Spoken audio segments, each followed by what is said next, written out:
to the flag, please.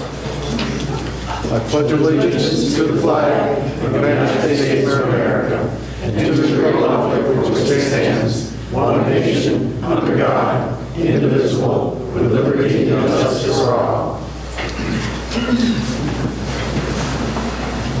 Thank you. I'd like to thank you all for coming. We'll have an opportunity for the public to be heard. I know there's a group that are here that would like to make a presentation to the board, and I would request that Mr. Barnhart or one of your representatives come forward with that, and we'll do that first.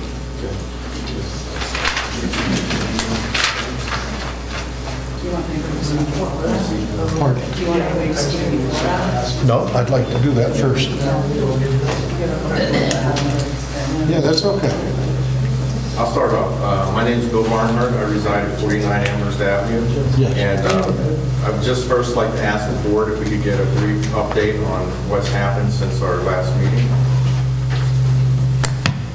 Well, I can give you a brief update. We received documentation from your group that had apparently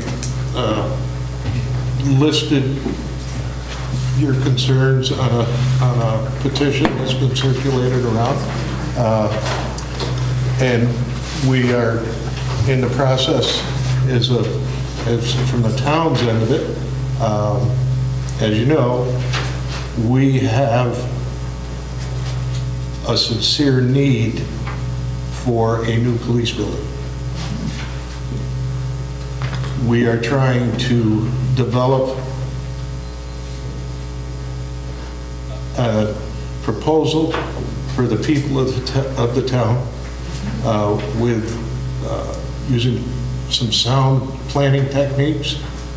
We've used the criteria for the initial studies that were done of several buildings in the town to determine a particular building that we're interested in. You're aware of that. We have spoken with our architects and engineers about that and asked them to prepare some preliminary drawings, conceptual drawings, to include traffic patterns, fencing, a proposed layout for the interior of the building, and a brief cost study comparative to other structures in the town. They expect to have those back to the town about mid to late June. At that point in time, we'll have a public hearing so that everybody with an interest can come forward, pro and con. We are fully conscious of the concerns that you put forward. We're trying to address all of those concerns. I'm not going to sit here and say that we can address all of them so that we mutually agree that everything's covered, but we are certainly making a very concentrated and sincere attempt to do that. There is, from some of the information I've read, there's obviously some erroneous statements being made as to the plans, lack of or actual. You know, there's statements about traffic flows. There's statements about new roadways being built in certain areas that are completely erroneous. They're very misleading, I would think, to the people that are reading this stuff, because it's not factual at all. But that's, you know, perception is the rule, facts be damned. At the hearing, we will address all of that, and hopefully we can address some of it before that. One other item is the Office of General Services. Pardon? Office of General Services, we're waiting for a determination from them. There is, I don't know whether to call it confusion or misunderstanding what between the town, Senator Little, and OGS. I know Senator Little went to OGS late last week. The commissioner at OGS has stated that he will have a ruling by the end of this week. As soon as I have that ruling, I will share it with you folks. I'll get all of you, Bill, personally, and get you a copy of it just as soon as I have it. Because that could stop the whole process, depending on what they come forward with. I mean, we were told one thing, that's why we went forward with what we're doing. If that was erroneous, we need to know it. I don't know that it was. I don't know that it wasn't. Got a quick follow-up question. Stu Baker, 117 Champlain Avenue. What would be the purpose of the public hearing? Typically, public hearings are held before the town board intends to be making a decision, such as passing a resolution. Is there a stated board action that's to occur after the public hearing? The board has made a decision to go forward with the concept of putting a police station in the maintenance building at the Armory. Before we commit to spending the kind of money that it's going to take to do that, this board feels that it would be only fair and proper to give the public a chance to voice their opinions. That's the purpose of the public hearing, to let the public look at the drawings, look at the information that is brought forth and factual from the architects and the engineers and the other studies that have been done, and make a reasonable, objective decision as to what they want to do with the police. So at that public hearing, the board will have full and complete information from all the studies underway in order to make that decision. You'll have complete cost estimates at that time? That is not what I said. Okay, we're going to have conceptuals. You can't have complete. In your profession, I would think you of all people should know that until you're going to do accurate and complete cost studies, you need to have accurate and complete drawings to the point where you're ready to go to construction, and you have the specifications for the particular materials and finishes and all the rest that goes into this type of project. And we will not have those. We will have conceptuals, and we will have comparison conceptual cost as to, we'll give you a parameter, it's going to fall somewhere in this range. The exact cost, absolutely not. Because we may not even go forward to the point where we're going to have those drawings and documents necessary to prepare what you're asking for. Okay. Thank you.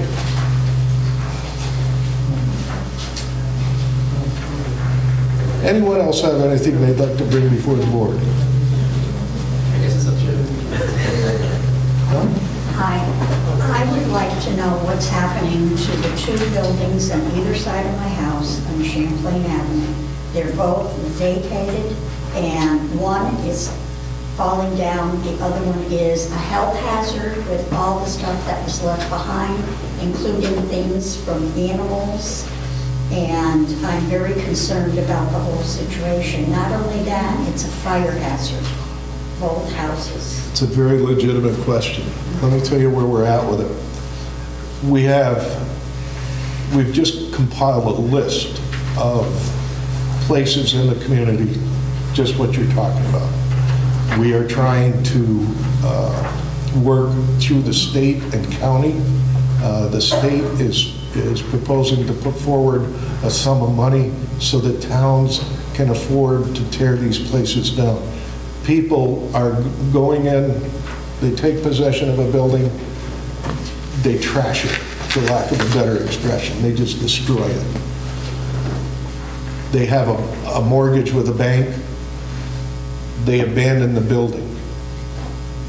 The bank goes to take possession of it, they don't even want it, so there it sits. And it becomes a burden to the taxpayers to tear this building down to clean up the mess that others have been left behind. Quite frankly, We can't afford it. It's expensive. Some of these buildings have asbestos, got lead paint, whatever. And it's just more than the towns can afford to do. The properties, when they're resold at a tax sale, won't even bring what the cost of tearing the building down is. So you can't get reimbursed for it. And we're trying to get the county, towns, all over the state are trying to get the state to come up with a fund for communities to have, and it's statewide, that have this issue. And there's no place for the towns to turn. And we're working hard. We're really trying to get the state to move on it. We've been in touch. Our two local legislators are very much in favor of it. They're aware of the problem,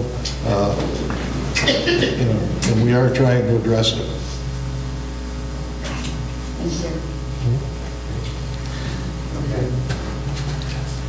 My name is Joe Giordano. I am a resident of Amherst Avenue, and late by a few minutes because I was having a lot of last-minute phone calls and getting a little bit of more information to help our cause here. I think there's two parts here to this issue that we have. First is the location of the police department on the Thai Army property and the suitability of its structure for purposes of the police department. So I have one question I just want to address, maybe Fred or Wayne, because I spoke with Councilwoman Van Wert the other day, and I also had a couple other conversations with Councilwoman Leono and with Supervisor Bernal a couple weeks ago on April 20th at the actual site.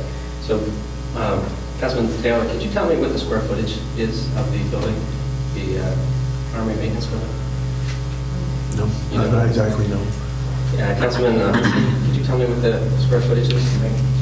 No, I worked in that years and years ago, but I did not measure it up. Okay. I know Councilwoman Van Wert has the information because we had discussed it in our meeting. Could you share that with them? Okay, did I make that notation? 2,800 square feet. Current police department is 2,000. Is that right? Oh, sorry. Okay, I'm going to interrupt you. We've got a very long agenda tonight. I know you do. And we were just discussing that we're going to have a public hearing when the information is gathered on this particular project. We're not going to discuss the nuts and bolts of it tonight again because the nuts and bolts haven't been put together. I realize that. If you'd like to make your presentation, that's fine. If you want to present, you sent us the information electronically, and I know I received it in mail from the town clerk. But other than that, we're not here to rehash it and rehash it. And I respect that. I understand that. And I think what's coming to my mind, though, there's been a lot of strong opinions, of course, against this particular project, right? I mean, obviously from us, in terms of the opposition, you've received 156 signatures with a letter for certain concerns and certain questionable legal actions in terms of moving in the right. Here's another sheet. It just came in from the city. Okay, there are, excuse me, ma'am, this gentleman has the floor. We're going to be very organized tonight, very orderly. Okay, I understand there are concerns from a group within the town. Right. You need to understand that the 5 people that sit here represent the whole town. I know. And I appreciate you folks coming forward with your concerns. That's where the public hearing is going to be important. You want to bring all your supporters and come to the public hearing, because I'm sure that the people that have seen me and talked to me and said, they finally figured it out. You guys finally figured it out. We can actually afford a new police building. There's a very strong representation on that side too. Right. So that's the process. I understand. It's not to be here tonight and debate those issues. Well, okay, but there's one underlying issue to me. My background is not business. I know that there's apparently 4 business people on this particular board, maybe 5. My background is engineering, so when I look at a project, I look at an issue, I sort of scope at it a little differently. And so this question that I asked is a very straightforward question. Because do you know what the needs of the police department are as they have been outlined by the town, by the TMSP when they had done their study for the Radius building, or by talking with Chief Johns as to what he actually needs? So I won't go. All right. I'll let you. You asked me a question. You did. Can I answer it? Go ahead. I understand, I have read the development plans for Ticonderoga. I've also sat down with the chief of police and said, listen, we don't have the money to build what your wish list is, but we do have the money to take a building we already own that will not have a rental charge. You're in engineering. I was in construction development for 50 years. I've got a fair idea what it would take to renovate the inside of that building myself. I believe we have enough money in-house to do that. Now, can we take your wish list, chief, and accommodate you in this building that's going to last you for the next 50 years?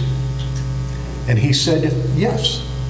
No, I don't know. Okay, is Chief John's here? The chief is not here. He's in Syracuse today.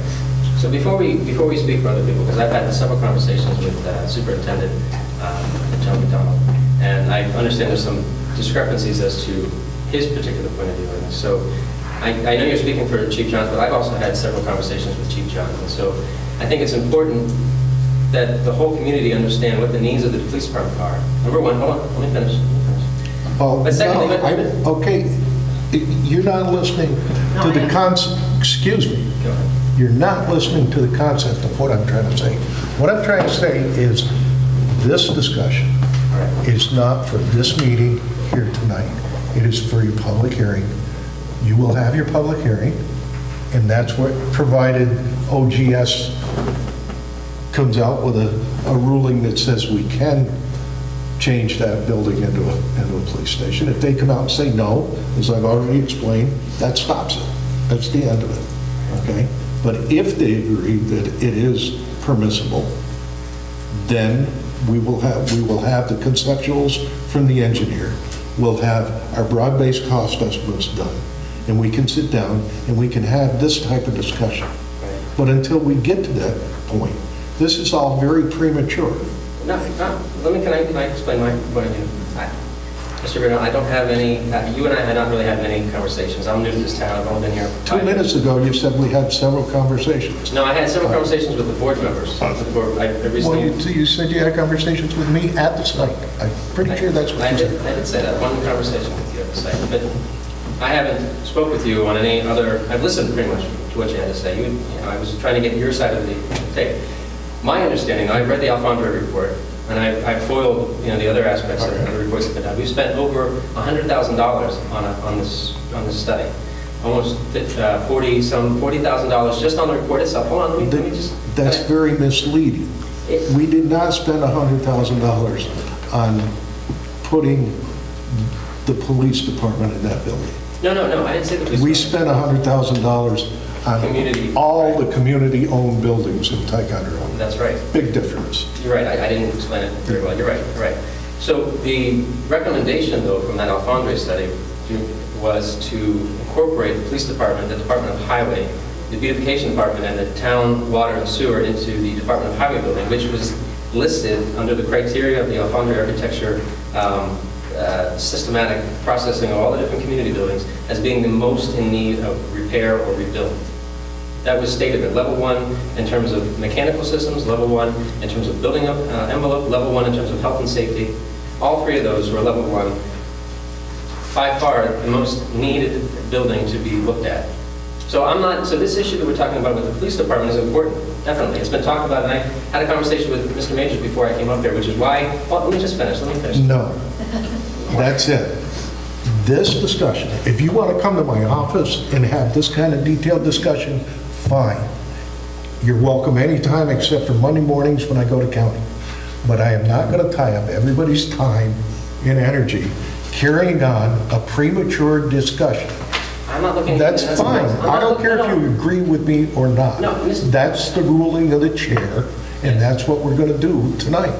I'm sorry. We're not going to spend an hour discussing items that are so premature that we don't even know if we're going to be able to use that building. I know, and that's why. Thank you. Thank you. Can I ask what the other board members, if they'd like to? I don't care. I chair the meeting. I care. Fine. I chair the meeting. You will respect the power of the chair, or leave.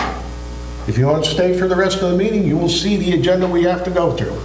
Okay? Can I have a few more minutes, please? I mean, just a couple more minutes. I'm not trying to... 2 more minutes. Okay, all right. So the issue is that we have numerous projects in town that need attention to, right? Understood? Okay. We're focusing on the police department, which definitely needs attention to it. It's needed attention for the last decade or more. Talking with many different people, Fine. it's obviously been something. And to your credit, you are definitely making the move to do something about it, which hasn't been done in the past how many ever years, right? So I give you credit for that. The issue that I have is I don't know that the needs are going to be met from the building, just from the building itself. Hold on. And the perspective of this professional department that we have and putting them in the location that we're putting them. They need to be put, in my opinion, front and center in a visible location to be, as recognized by not only the people who live in this town, but also the people that drive through this town. And That's your opinion, and I respect it, okay? Are you aware that for 25 or more years, the police force was located where the EMS now is? Where the EMS... There used to be... When was this? There used to be, well, it's quite some time before you got here. Right. Okay, but there used to be a building there called the Civic Center. Can you give me the decades? Just the decades. It was there in the early 70s to Because I've talked 90s. I've talked with several people. I understand it was right across the orientation of this building. It's right over next to the parking lot over here, prior to moving to the Department of Highway, and then proceeding over to where it's currently at, over where we're going. That's not completely accurate. Okay. Well, They were there, around a lot. they were in the It Civic was Center where- for years and years. Where the current EMS building is now, it used to be. but that was the entire police department. I mean, there was just offices. Just No, offices. their whole department was there, but they didn't occupy the whole building. Yeah, It was a It was full shared. building. it was shared. The courts were there, the town offices were there, the town clerk was there, Youth Center was there youth center was there, in the 70s. police and youth, right in the same building. Library. Imagine that. Isn't that awful? Is that a sarcastic remark? Maybe a little facetious, just a little facetious. Yeah, right. Joe, is there any other information that we've all received our packets? Is there any other Well, information that you'd like to share, that you'd like us to have? Well, unfortunately, I did not get anything printed off. I was too busy having some last minute conversations to be able to do that. I think what plays in my mind, though, and I had just spoiled this conversation from the meeting minutes back in February of 2012 regarding the same issue, right? Again. And again, We're on the same issue. I'm not going into detail. I'm just trying. When you're going I'm back, when you're going back to to quote the minutes from February, I'm not I looking would to- consider that to be going into detail. I'm I'm not sorry. looking to go into the details of the minutes. The thing that the high-level concern for me is that there's been an ongoing discussion about relocating the police department. It's been ongoing for many years. Just like right now, there's an ongoing discussion about what to do with the water system, right? Yes. And you have a failing Department of Highway. And it seems like, there's really no long-term vision from the town perspective as to how to tackle these things and tackle them. Hold on, let me finish. Well, I just, when you say that, I don't completely disagree with what you're saying, okay? There has not been long-range plans in this community about a lot of the ills for a long time, all right? We've been working as a team for about 18 months. I think I don't think anybody in this room can sit here and say that we haven't made genuine, huge strides forward from where we were. Hopefully, we're going to continue that, okay? But it's an ongoing process.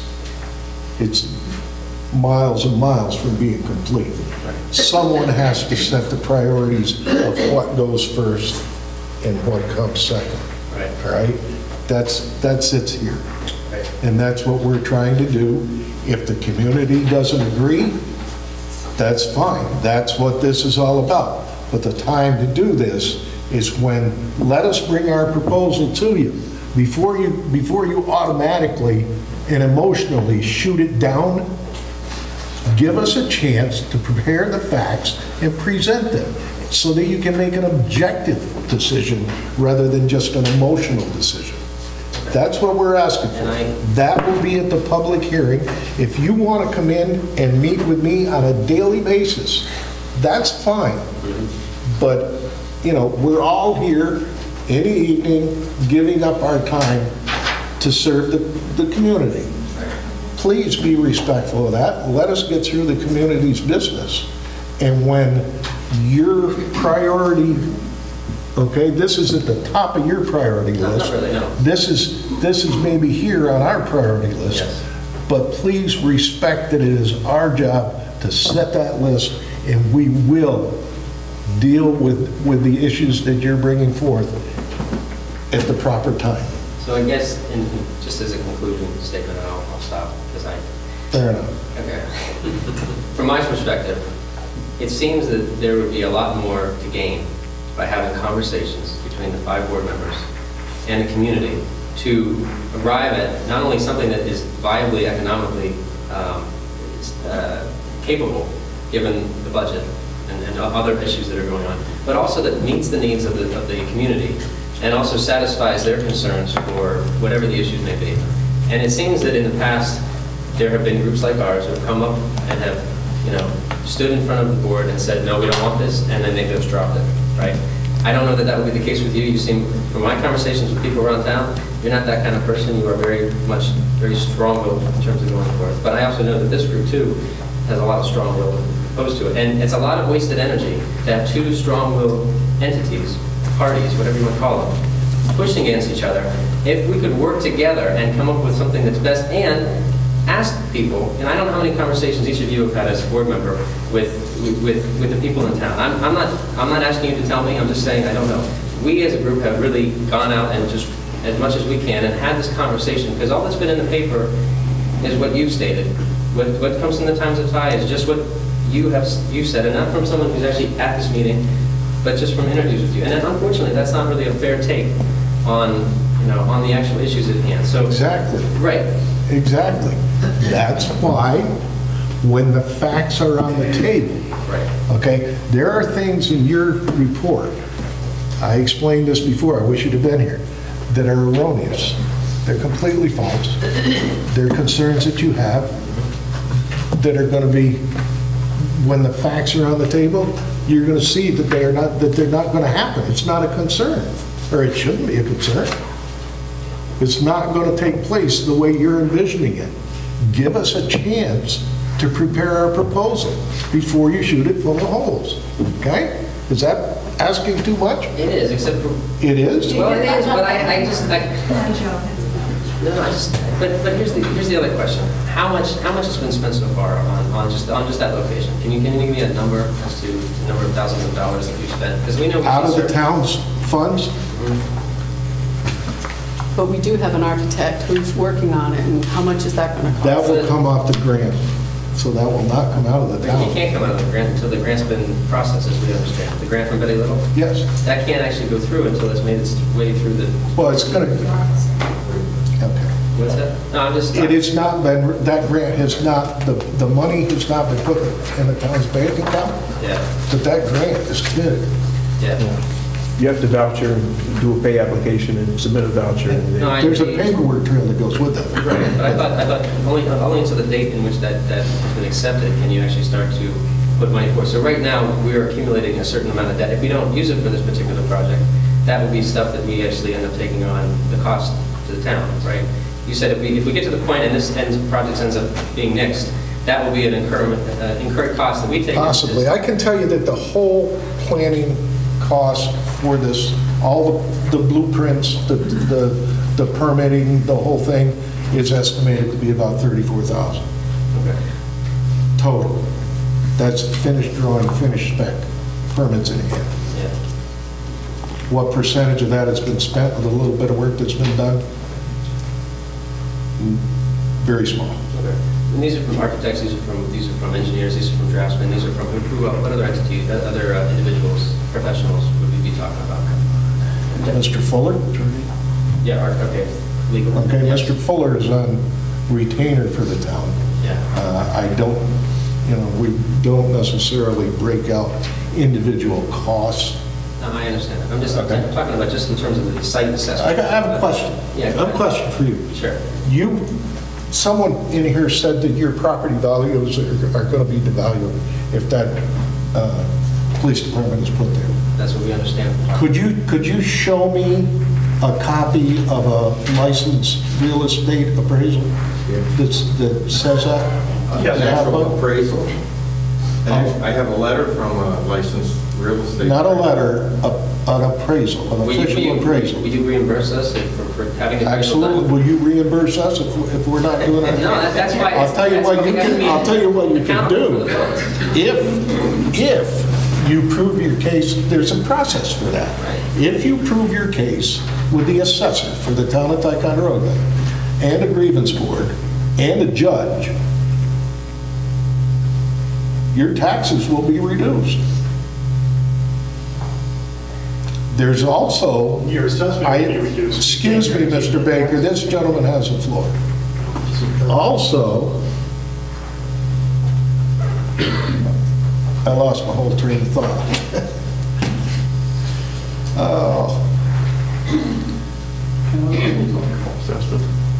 I lost my train of thought. But if you're successful, I know what I was going to say. There is another school of thought from some people that I have talked to. I know you people are very passionate about what you're saying. I have talked with both realtors and individuals that feel the closer they live to a police or fire station, the safer they are. Yeah, You know, I can, that's as an opinion, it's out there. I can accept that. I understand you don't agree with it. No, I don't. But, No. well, There's- Bill's shaking his head. but- I know what you're saying. I didn't do an appraisal, because like you, I'm going to wait to see what happens, and then I might get the appraisal done. But I don't have an appraisal now, but I do have a letter from and you don't want that, I guess, but it's a certified residential appraiser, Susan Lamuro, who does a lot of appraisals in the area, and it does state in this letter that property values will be negatively affected. And I can give this to you, you can look at it, but if you don't want it, that's fine. Okay, Bill, that's an opinion. Exactly. And I can bring in another one that's going to be the But I think you just said. reverse of what you're saying. So, And where does that put us? See what happens. Where does that put us? Okay, one thing I can tell you is that, you have a group of strong-willed people. I admire that people. I've been accused of a little of it myself. I can tell you, I will, when we get to the hearing, I will be as objective as I can be. May not be objective enough for some people, but I will try and listen to both sides of the equation and listen to the majority that speaks and base my decision on that. And that's all, that's the best I can give. Okay. Fair enough. And sincerely, if you want to come in and talk about this stuff, just hash it around, or 2 or 3 or a group or whatever, come to my office. I just don't want to take up all the public's time in this kind of setting. Yeah, I guess what I'm trying to say, you caught me this afternoon reading, the minutes, and I had my 2-year-old son on my chest because he was sleeping. Yeah. I mean, it's not like I don't work. I am a stay-at-home dad, so it's not like my time is limited. But the thing that I guess I'm trying to stress in the conversations that I've had with other people in town, of course, people that are here, and others that might not be here, is that there's a lot of professional wealth of volunteers that would be willing to help, even just with preliminary stuff. So getting back to the square footage, not to go more than 30 seconds, it seems that just a simple, rough sketch drawing of an area could be done without having to allude any costs to any other particular entity, and just draw it out. And from your perspective, my perspective, anyone else, you can talk the talking points before you then propose it to a professional agency for X number of thousands of dollars to have it drawn up. Because Anytime you want to stop by, we can have that conversation. Yeah. Anytime. I know, but it's more important to have it with the board, not just with you, because you are a board member and the supervisor, but there's also 4 of the people who vote as to what we do in this. Okay, if we have that conversation and it changes the concept of where we're at, okay, for either one of us, we should bring it to the board. But I'm saying I should have the conversation with each member, because each member is going to be making a... I can't speak, that's up to the rest of the board. Right, and that's what, Okay. that's what I'm trying to... But again, okay, I've given you way over what I agreed to. We're still going on a semantics game that is gonna end disastrously if we aren't careful. Mr. Baker? Yeah, I'd like to speak to it if you're done. Yeah. I'd like to speak a little bit to, I guess, the process and really what the neighbors around the Armory building really hope to accomplish in our discussions with the board. And we do consider it a discussion. We think our questions, our comments can help you make an informed decision and indeed help you actually get to that public hearing you're planning on having. And I would like the opportunity to finish without interruption, please. Well, I would grant that, except I've already stated over and over that this is not the time that we're going to have this conversation. You have brought forward documentation that states your concerns and your reasons for objection, okay? We are going to address that at a public hearing.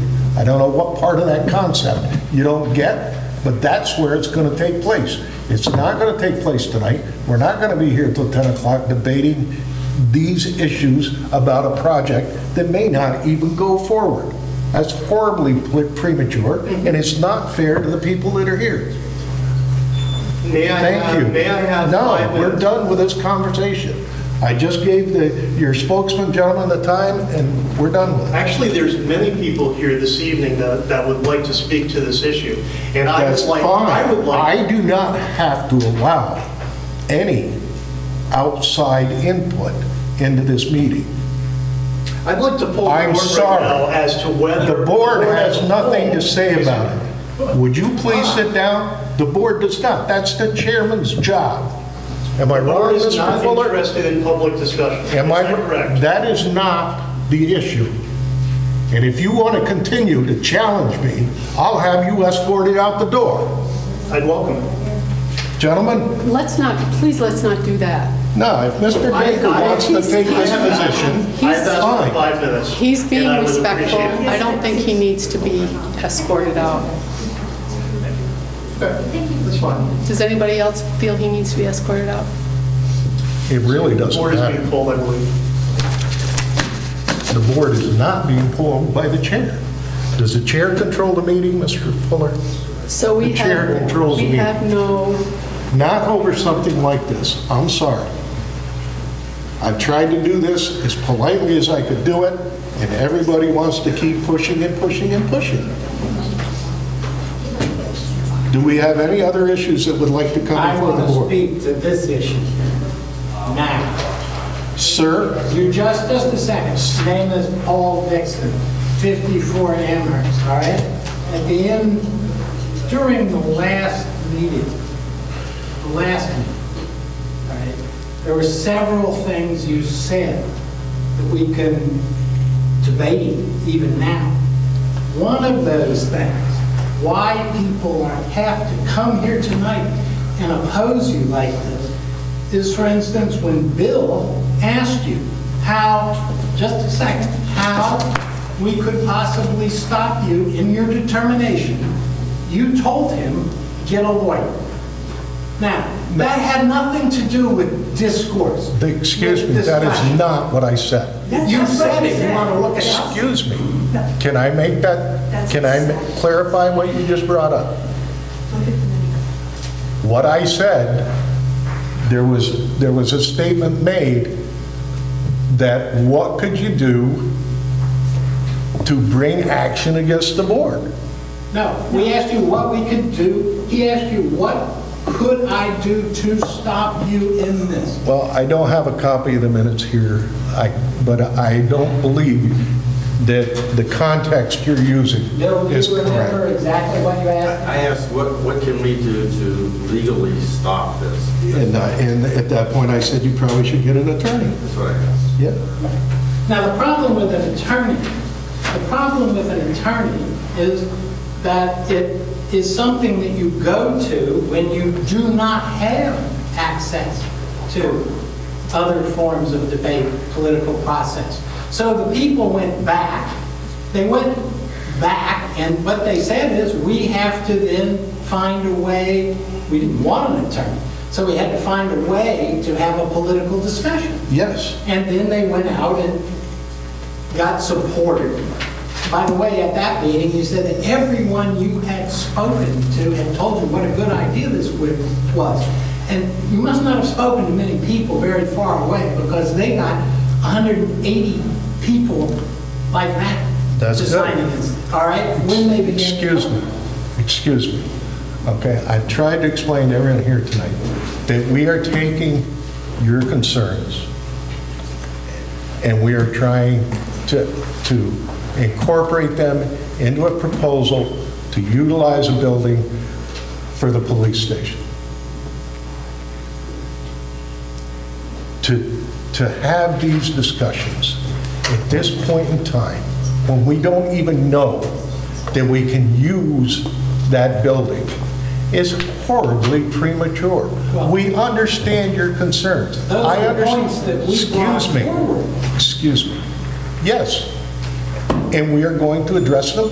Then we're going to have a discussion about how we've addressed them, see what you want to do from there, and carry the process forward. Excuse me, but don't you think it was a little premature then to spend the town's money, $30,000, before you even know whether you can have this put in? Where did you find? You just said that. No, that is not what I said. Again, you take me out of context. What I said was the total cost, and I'm sure your engineer, young friend over here, can explain to you, that the total cost for the planning process, including the permitting, would be $34,000 and change.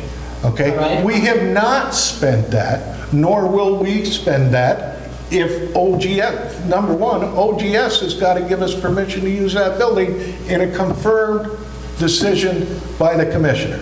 Did they have That's to number give one. you that permission when you went out and had it surveyed? Or is that a waste of money too? Probably a waste of money, and this is a waste of our time, quite frankly. Okay. If you want to have these discussions, they're going to be held when we have the public hearing on this matter. It's fine. Thank you. We have a very long, well, we have a very long agenda for this evening to try and get through your business. Mr. Greenwald, one more question. Yes. Which committees, because I understand the public's allowed to come to committees meetings. Yes. Which committee meetings are there that this particular issue is being discussed at, so that I can attend? Buildings and grounds. Building, is that the only, is that? Yes. Is there like a safety as well that is discussed there? Public safety. be June Public 1st. safety, but it hasn't really been discussed in public safety. Okay, so Public safety is more the actual functioning of the department. Okay. But if you would want to attend a public safety meeting, that would be fine. They're held during the day. You're more than welcome to attend them. But buildings and grounds. This were- Buildings and grounds, Next Tuesday at 10 o'clock. next Tuesday. 19. In this room. 5/19, 10 o'clock, right here. Yeah.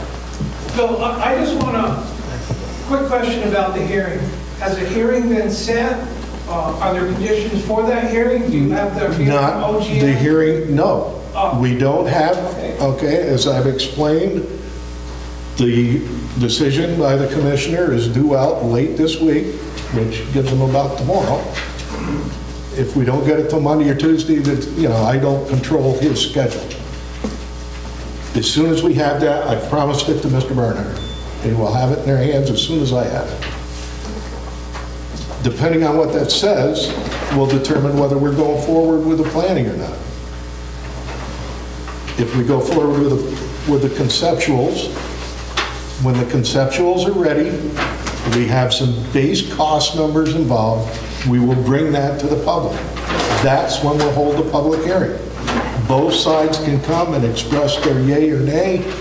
The board will take all that under advisement, and then we will decide whether or not we're going forward with the actual construction drawings and the rest of it. Well, I was just wondering if, I guess a date cannot be set tonight. Several things have got to be done. One, we've got to have the decision from the commissioner OGS. Two, we've got to have the drawings, the preliminaries back from the engineers, and I stated they'll be we expect them mid to late June. So I'm thinking late June, early July, we'll have the public hearing, Yeah, that's all we wanted to know. you know? Fine. Mr. Major? Yeah, I've been involved in this process for probably about 10 years, various committees, and also offering properties that I owned as possible places. And unfortunately, those properties are not available anymore because they've been leased out. But for me, something has to be done for the police department.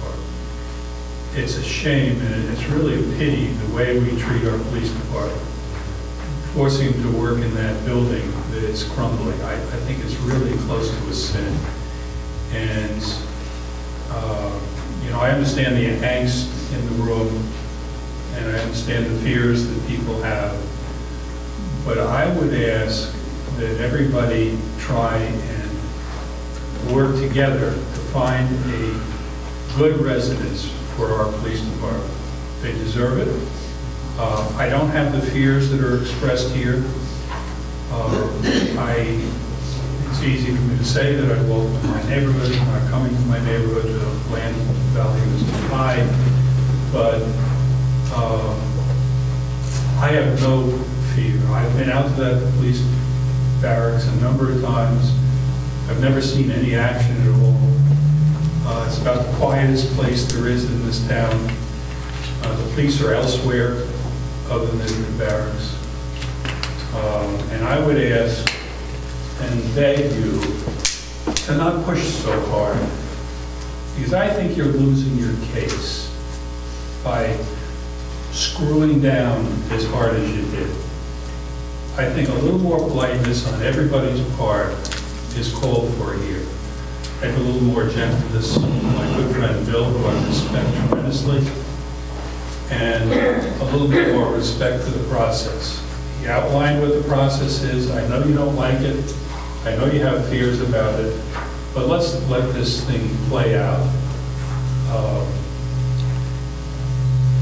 Again, something has to be done with the police department. Thank you. Yeah, somewhere, Thank but you. not Amherst. Right. Before you speak, I'd like to make one statement, okay? I'm very sorry about what took place with Mr. Baker, but I want you all to know that I have seen in the past, many times, people come to this arena and push this board to do things in a political nature that shouldn't take place.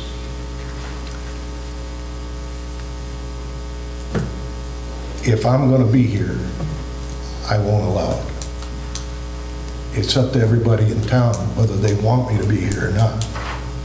But we're going to run in a proper fashion, and to try and come in and take over a meeting, I will not have that on my watch. And if I offended you by taking the stand I did, I'm sorry, but I would do it again in a minute. You should know that. Thank you. Yes, ma'am. Yes, I'm very offended by what happened here with the Brewers. That's just by the way here. Actually, I'm so offended I might not even be able to get to my question. Let me see what I'm trying to ask here. You proceeded with work from the engineering AES and 3 days worth of survey work. Based on the deed, you must have felt that you had permission to do it. Now you say you're going to wait for a letter from OGS, and that letter will give you permission or not give you permission to proceed. Would you like me to explain that, how that took place? How what took place? The survey work. Well, that's fine. Go ahead, yes. All right. It is not unusual for expenditures to be made by the town in anticipation of projects that we're addressing. That work was scheduled When did we talk? April 21st. April 21st. That work was scheduled to be done when we met. The engineer was also on site, the It was architect. scheduled on the date that it took place? Pardon? It was scheduled on the date that it took place. When was it scheduled? When was it put on the docket?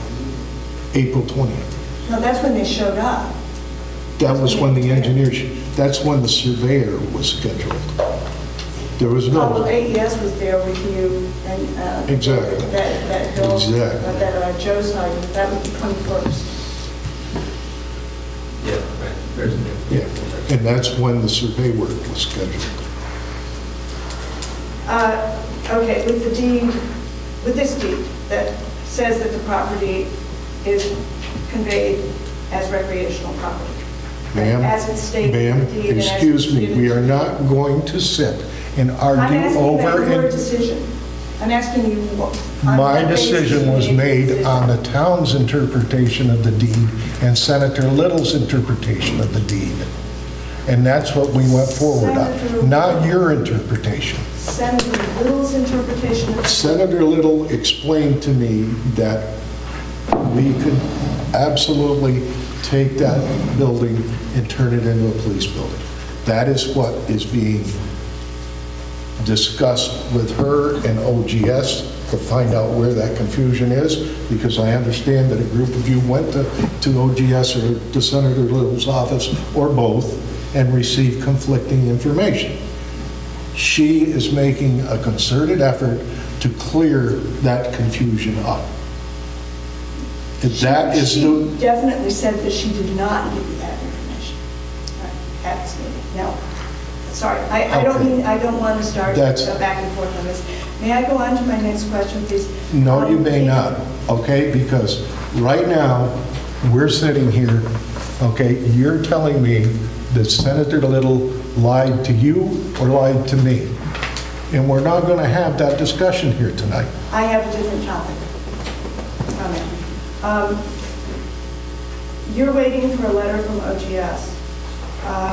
I don't know how that's going to come out. That may be a green light, or it may be a red light for this Absolutely. project. Yes. Assuming that it's a green light, how fast do you start work? We won't have the Whoa. studies until mid-June, Yeah. mid to late June. Well, Mid to late. we've had survey work already. Yes, they're part of this study. They did a plot plan so that we can show where we're going to relocate the traffic flows. Okay, so... That's part of that work, so that we can provide that information to you in a factual manner, rather than what's No, in I'm here, asking when you which is start to work. speculative. When do you start to work? Do we have to To have work on- plans? Do we have to have a... To will the work board on, have to work on what? Well, work- I need rehabilitation work on an antiquated building out there and so on. You need other work. You haven't told us what work you're going to do, so I don't know what work. Exactly. Right, so when do Okay, you the start? first thing, after the public hearing, and we just see what the public wants us to do, So you don't do anything until the public hearing. until after public hearing? Correct. Does the board need to vote on Going forward. going Yes. forward? Yes. The board, okay, then it needs to approve, there has to be a board Yes. meeting to approve going forward. All right, well, I'm sorry, I'm trying to That's, understand. it's questionable, but with this board, yes, that's the way we're going to do it.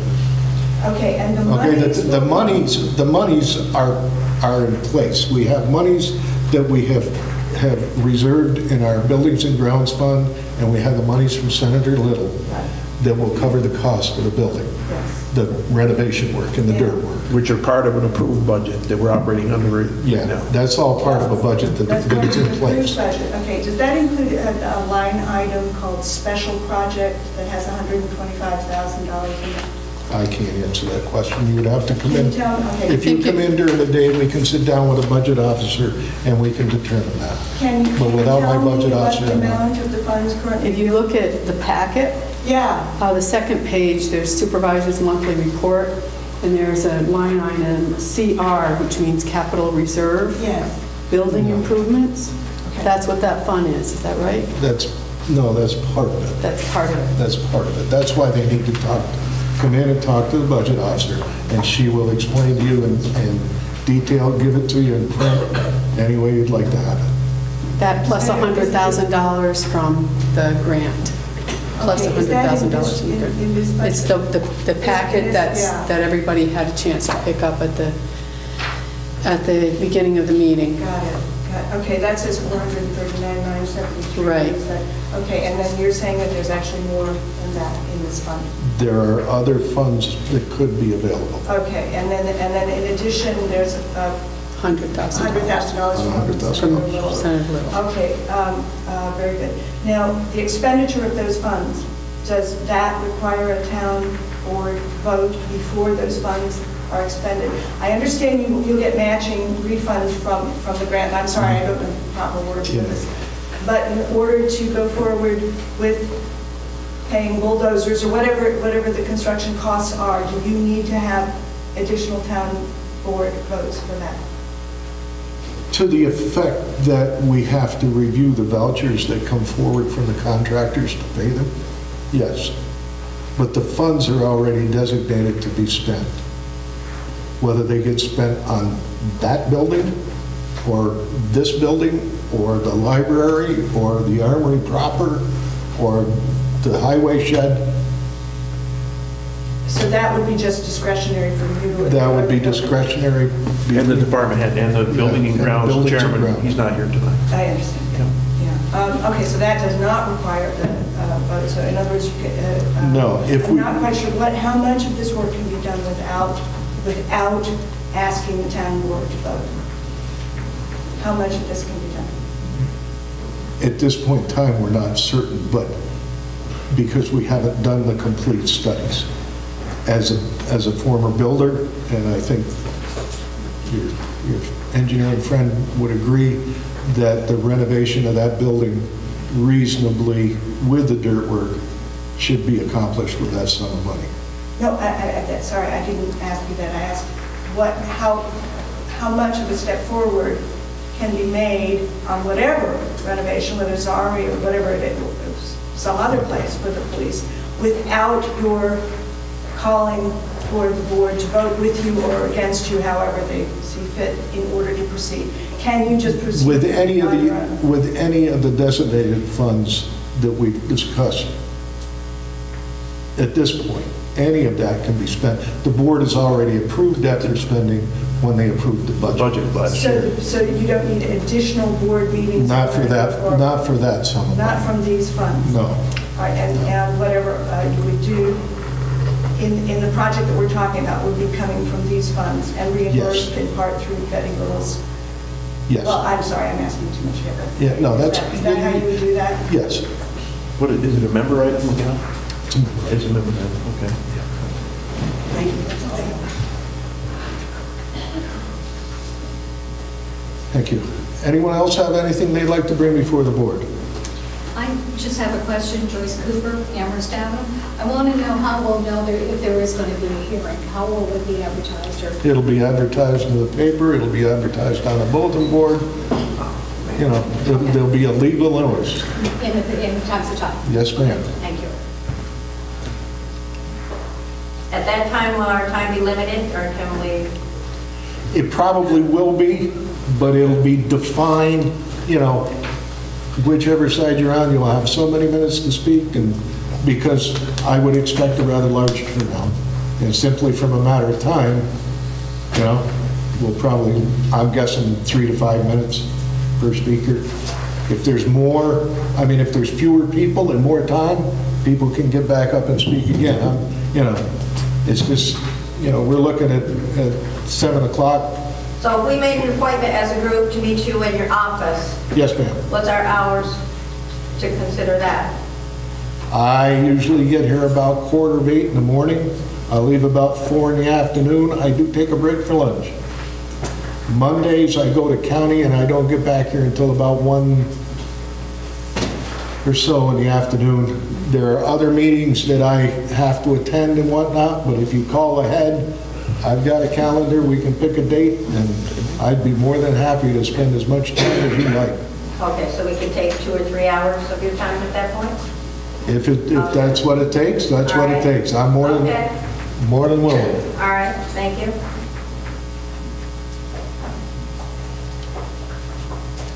Anyone else? Bill, I have one last question. Yes, sir.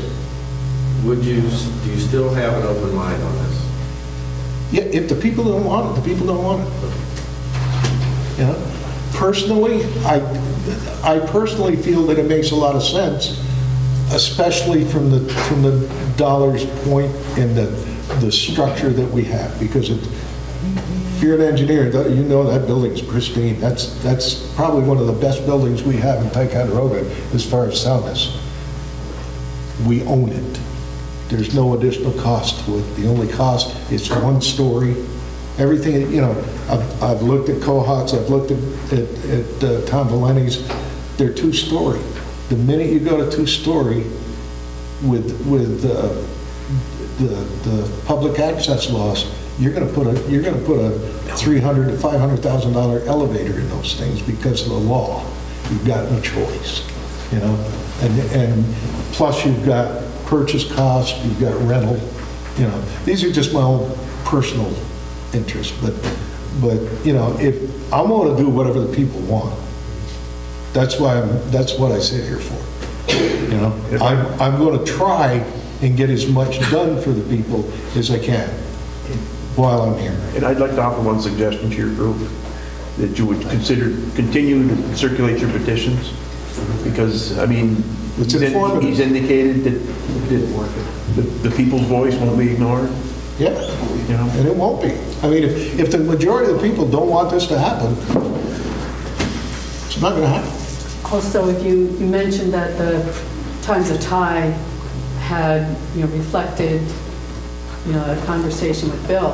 Right. There's nothing stopping you from writing a press release and sending it to them as well. Sure. I'm sure that, you know, that they would be inclined to print it. And also, you provided us a nice packet that was fairly concise. You know, I wouldn't want to be buried with a lot of data, Right. because it's just so much to read, but we have new information that's pertinent, and you can just, you give us bullets that help inform us of what, you know, what you've learned or what your position is. I think that's helpful as well. On that particular note, in terms of costs, comparison of costs, when you look at all the different projects that have kind of come up over the years, the Radiant building, this room here, other locations, it would seem that in terms of being able to make a decision, you have to be able to compare it to something, right? Mm-hmm. And I know you have an understanding of what you think it's going to cost based on your experience and based on whatever, you know, preliminary back of the envelope information you've been able to calculate. But we don't, and so, you know, it's an apples to pick any of the fruit, you know, out there. That's comparison, and that's what makes it hard for a group like this to say, okay, you're pushing forward with something, but it's questionable as to what the actual implement is. That's why we want to have the facts on the table so that you can, you know, we want to have them to you before the public hearing so that you have time to read them, digest them. If you've got questions, come and ask the questions. We'll try and answer them. And then go to the public hearing, then bring your opinions, and we'll listen to you. And you know, if there's more on this side of the room than there is on this side of the room, so be it. Well, just like the wellness situation and the water situation, there's sort of two competing ideas, right? There really is no other competing idea at the moment except for this particular building. So in the Alfonso architecture study, their recommendation was a multi-departmental building. There was also a dollar figure put on it too. Well, right, and that's just that one page, right? The $3.2 million that Mr. Leono had quoted to me, that's the escalated price from whatever that particular document was created, right? That was a highway building and police building out on the highway property. Beautification and Yes. waters, right? They had offices. Yes. Right. But the 3.2 million figure that you provided to me when we met on April 21st was that from that figure, it was 2.6 million at that time, whenever this particular packet was created, right? And then a 5% increase from there. Is that the understanding? Okay. Why don't you? We're going to be here till midnight if we don't get going. All right. Okay? I mean, it's, When you meet with Bill, if you meet in the morning, chances are I can be there too. Yeah. So, and that would be better because, you know, we all That's have fine. different I don't- ideas yeah. and we definitely want to hear from you folks, Yeah. you know, so. Okay. I'm sorry coming in late. I just got back from Rhode Island on town business, so I apologize that I wasn't here to hear a lot of this, but yeah, I can go over those figures with you. Okay. Fair enough, thank you. Thank you all. We'll move on to resolutions.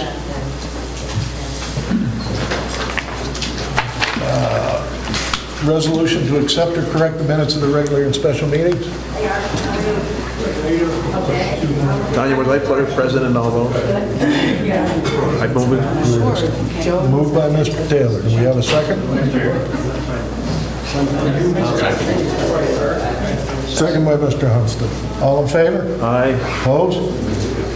Resolution to approve the supervisor's monthly financial report. I'll move. Moved. We have a second?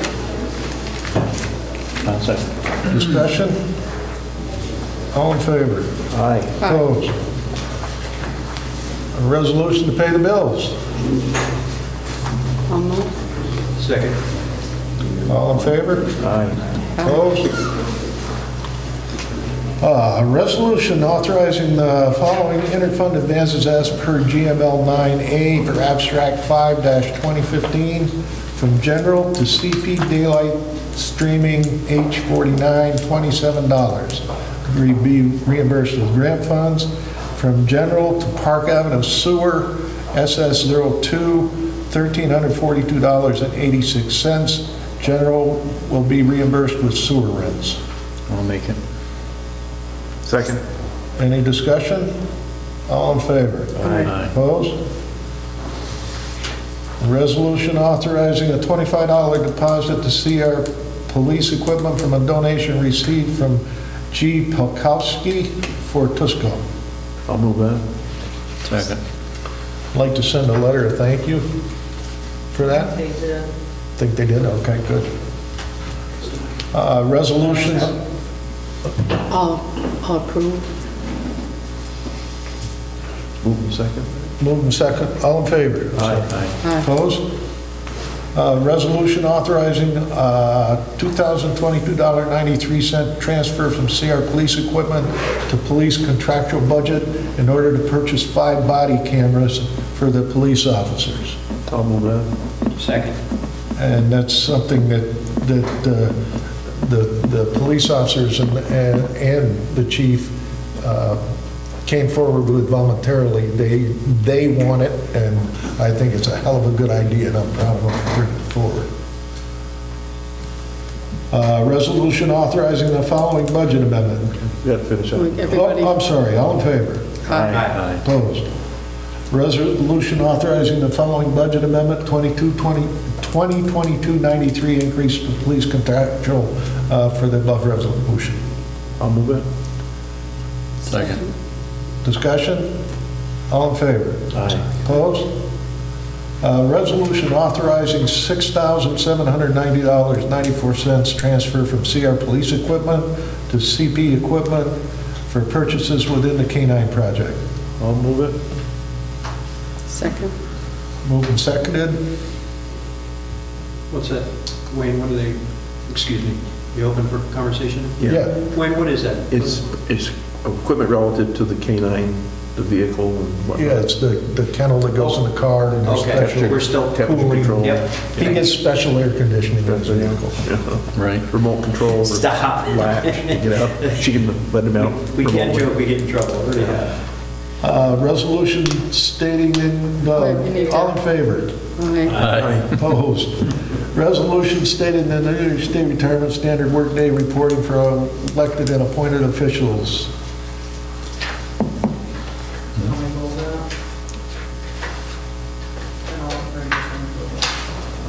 I'm sure everybody read it. We didn't have to do it this year, did we? Sure. 175. It's for all of us, actually, that we establish the following standard work days. These titles as, geez, it range. Supervisor Goodell, Councilman Taylor, Councilman Oliano, new confidential secretary, Carla Bigliotti, assessor Patty Wilshire, councilperson Dan Wirt, it's really cool crowd, myself, and both town justices. And what is this for? Again, I It's couldn't for, read it. every year See we it. establish the standard work days to report to New York State local retirement. Right, we all have to work 6 hours, you have to work 14. That's what it feels like. Boy, you weren't On kidding. the wall in 6 hours. You did the little calendar, didn't you, Chad, when you first started? Did you do the? Yeah, last year I did. Okay, Last that's- year. It's just That's- reflective of that. Yeah. So that same year, what I did last year goes for all the years? Yeah. It's. They used to have to do them every year. We don't have to anymore every year. We used to have to do them every year, but they've extended that now. You do it the first year of your term. But this Yeah. resolution. Except for the county. In the county, you do it the second year of your term. Okay. So I got to do one this year too. So I'll move on that, I guess. Is that what you're looking for Moved motion? and seconded. Any further discussion? All in favor? Aye. Opposed? Resolution to offer employment to the 2015 Ticonderoga Summer Youth Program Camp Counselors, Matt Cook, Ashley Trudeau, Cody Shaner, Jonathan West, Courtney Shaner, Michael LaFountain,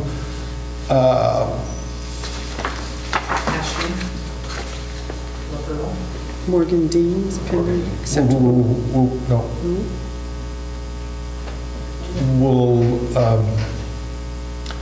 Okay, Morgan Dean, pending acceptable trainer.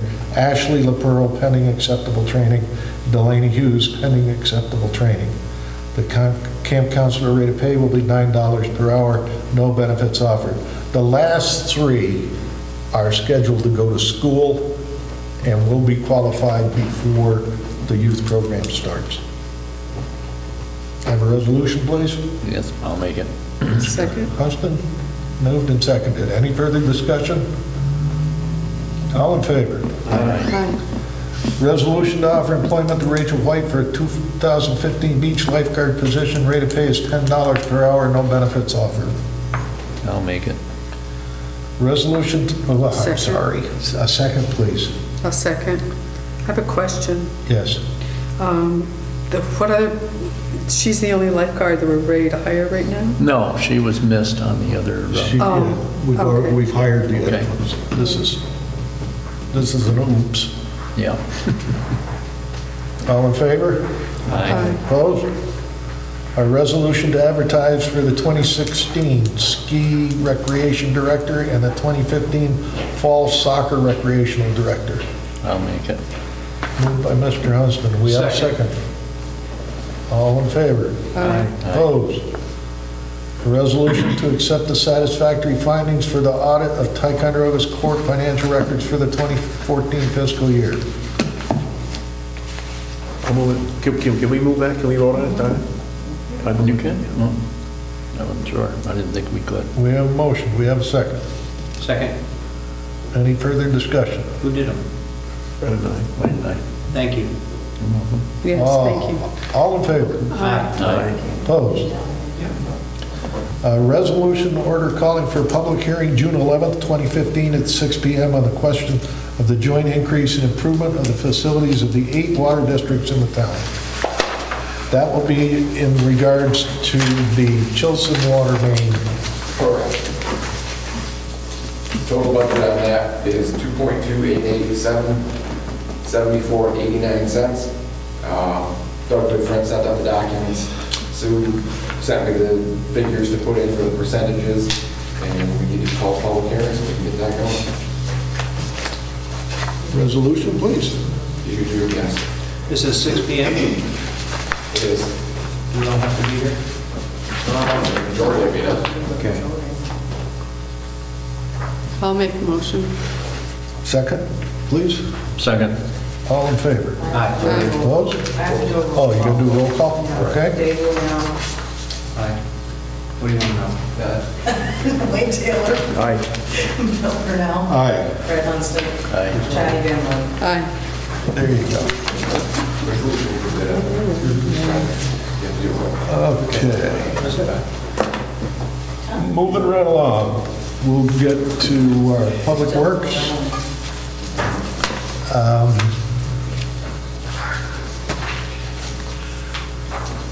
First off, Public Works Committee met and discussed a whole litany.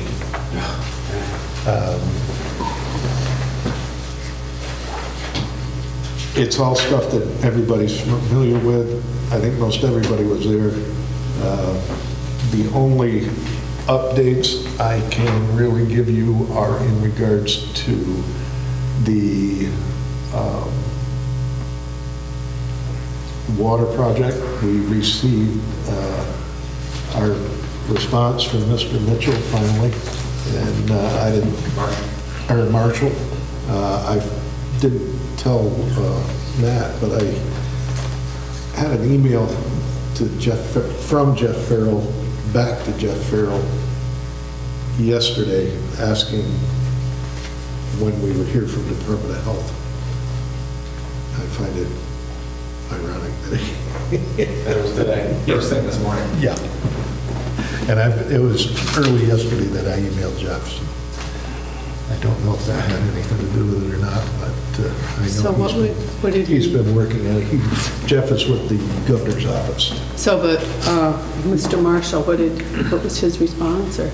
He had, from 14, he's down to 4 items, 2 of which are still incorrect on his part, but I'm sure Mr. Fuller is going to be able to take care of that, and if he doesn't, Mr. Hodson will. We're trying to get a meeting, Mr. Fuller, Mr. Hodson, myself. We're going to go to wherever they want to be, Albany, Raybrook, Warrensburg, whatever. We're going to take all our documentation that we can take and a roll of duct tape for me and have a meeting. Well, I can get into the letter later on in the report if you want. We can discuss it now. The letter for Marshall? You all have it. I sent the email. Yeah, it came by, should have it. Because it came today. So I emailed it to you midday, just because it came in fresh today.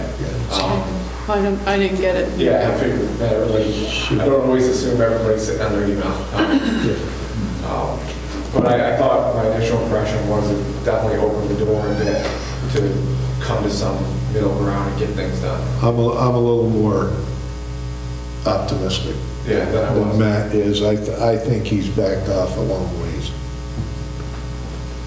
So now I think it's the time to strike to get a meeting. It looks like we can have some reasonable conversations. Really does. Looks very hopeful. It still fall within the context of the parameters for our compliance schedule? Well, that's the thing, is that a couple of the things that were in there are actually outside of the order. You know, actually, to be straight with you, all of them were. So the remaining questions that were in the letter today are anything to do with the order. If we're ready to go on the compliance part of it, they're just not focusing on that portion for whatever reason. Yeah, he was talking about cost benefit analysis and all these kind of off spurs. Yeah. And we've got the difficulty is they're looking at the whole projects, you know, again, with one massive cost of $25 million. The town doesn't have $25 million. We know that, DOH knows that, EFC knows that. But of course, we're going to put that in to the scope of what we'd like to accomplish, so that if we can apply for more grant dollars, then we've got a basis of design that can go with it. The basis of design only has to address the violations. Covered storage at Gooseneck, and then and that's Clearwell, Lake George. That's the $8 or $9 million that we know about. Yeah. It doesn't solve the town's problems. Right. So the rest of it, we can apply for other project grant funds. Well, all in all, the next couple of weeks will definitely shed some light on where we stand. Yeah. But that was a good, that was a good response. Is there any expiration date or expiration on the 11.5 million zero interest hardship loan that they've given us? 3 years. 3 years. 3 years. Yeah. So where are we in the context of that? That just came out last fall. Okay, so we got it. Okay, we are at year 1 yet, so And Todd's got some ideas on that we will, he and I talked today at length about it. He's got some thoughts on that too that we will bring up with the Department of Health. He'd like to see somebody from EFC there too, to discuss this, because he's got ideas with that response that might put us in a better spot. one other thing I'd like to bring up on the water project. Harry Goff was here today and discussed the FEMA work, the PRV. It's going to be 6 months, 8 months before we get the money. but he believes that we can get a substantial, because they've agreed to the scope change, he believes we can get a substantial progress payment. So we can at least get some money back out of that. The rest of it, it's going to get approved. It's just how fast FEMA works. It's going to take some time for it to come around. He fully approves of the stance we're taking on the Chilson water main going forward. Believes that should be forthcoming. So. We had asked at one of the meetings, I don't want to get into too much here, things like building the tanks and all that, is that something we can start on like now? That's what we're doing. That's the section from the PRV back to the reservoir. No matter what happens, we need those tanks up there on the mountain, so. Health approval for that. We're not there yet. The basis of design, they have to tanks. approve. The tanks. Oh, they have to approve the basis of design. Well, that's what the main is FEMA, so we can do the main. But that main has got to be done regardless. Let's, we're headed there. We're going to, Correct. it'd be nice to get the basis of design approved so that we could, or even if they give us that chunk, So you could go to short-term financing with the EFC and start. Exactly. Because you probably want to connect the pipe to the tank, not the reservoir eventually. Well, that's physics. That's not a big issue. That's not a big issue. And that's it for. Well, I have a little bit of information that we need to go out to bid for the transmission line that should have been done at the financial meeting, and it wasn't, that it should be brought up tonight. What's that? That we go out to bid for that transmission line for Chilton. We're not ready for that. I was hoping we were. But you don't have the funds until you have the public hearing on that. Okay. And you've got to have bid specifications to publish to give to potential bidders, right? Design. Yeah, no, that's, that was talked about. It was, but it's not ready. Yeah. The drawings we don't have the drawings in hand. Okay. We don't have the documents in hand. Well, we were just emailing yesterday about the contract. I know. I haven't seen that yet. I know, we don't have it in hand. Okay. It was hoped we would have it in hand, but we don't. You're right about that. Bill, I know you got a lot of meetings, a lot of stuff going on, but I feel like, well, most of the stuff, but this especially, I'm really losing track of what's going on here, as to where everything's going and how it's happening. And I know you're having a ton of meetings, I just don't. Well, it is funny that you say that because Todd and I had that very discussion today.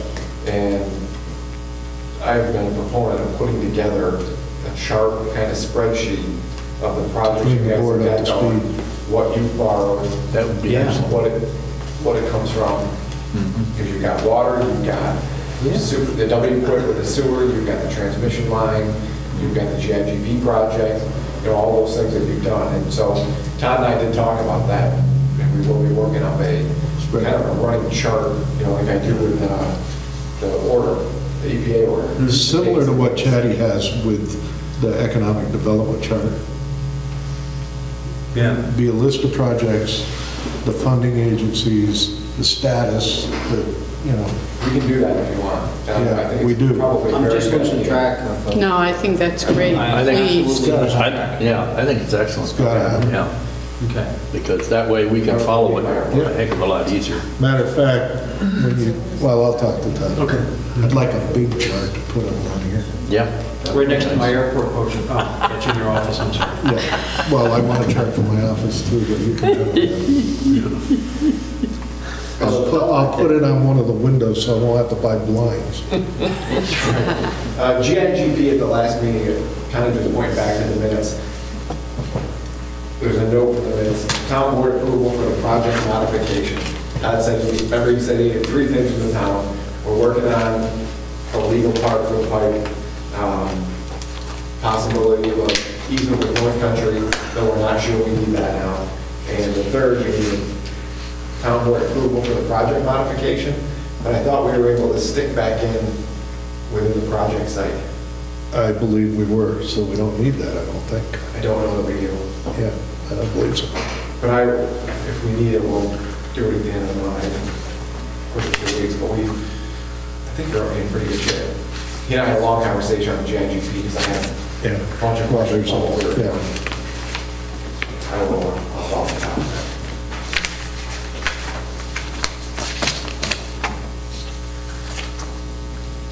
But that spreadsheet is important because it's, I'm dealing with it every day, but it's getting really unwieldy. It's got to be for you guys too. Oh, I have my own. You don't get to see that. My own wall that sits there. I can look at it. Okay, we can do that.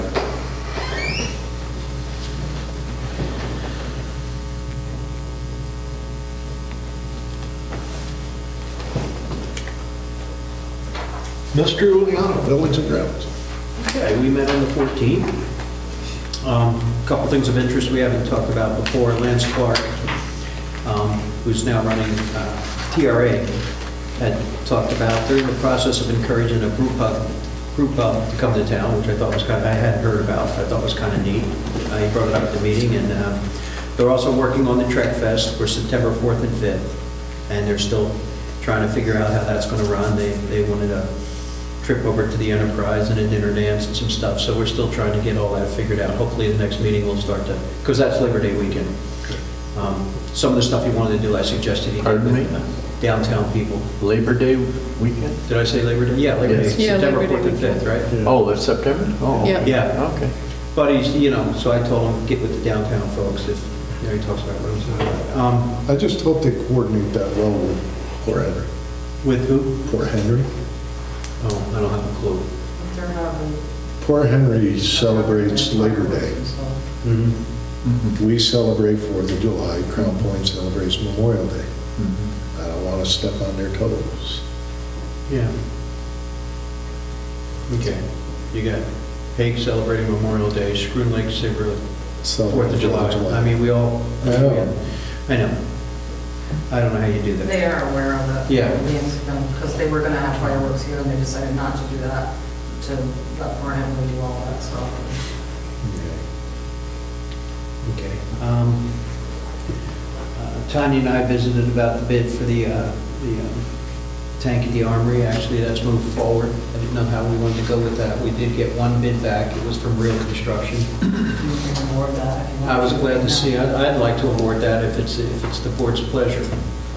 Do you have the bid? Construction for $15,490. Is that a resolution? Yes. I'll make the resolution.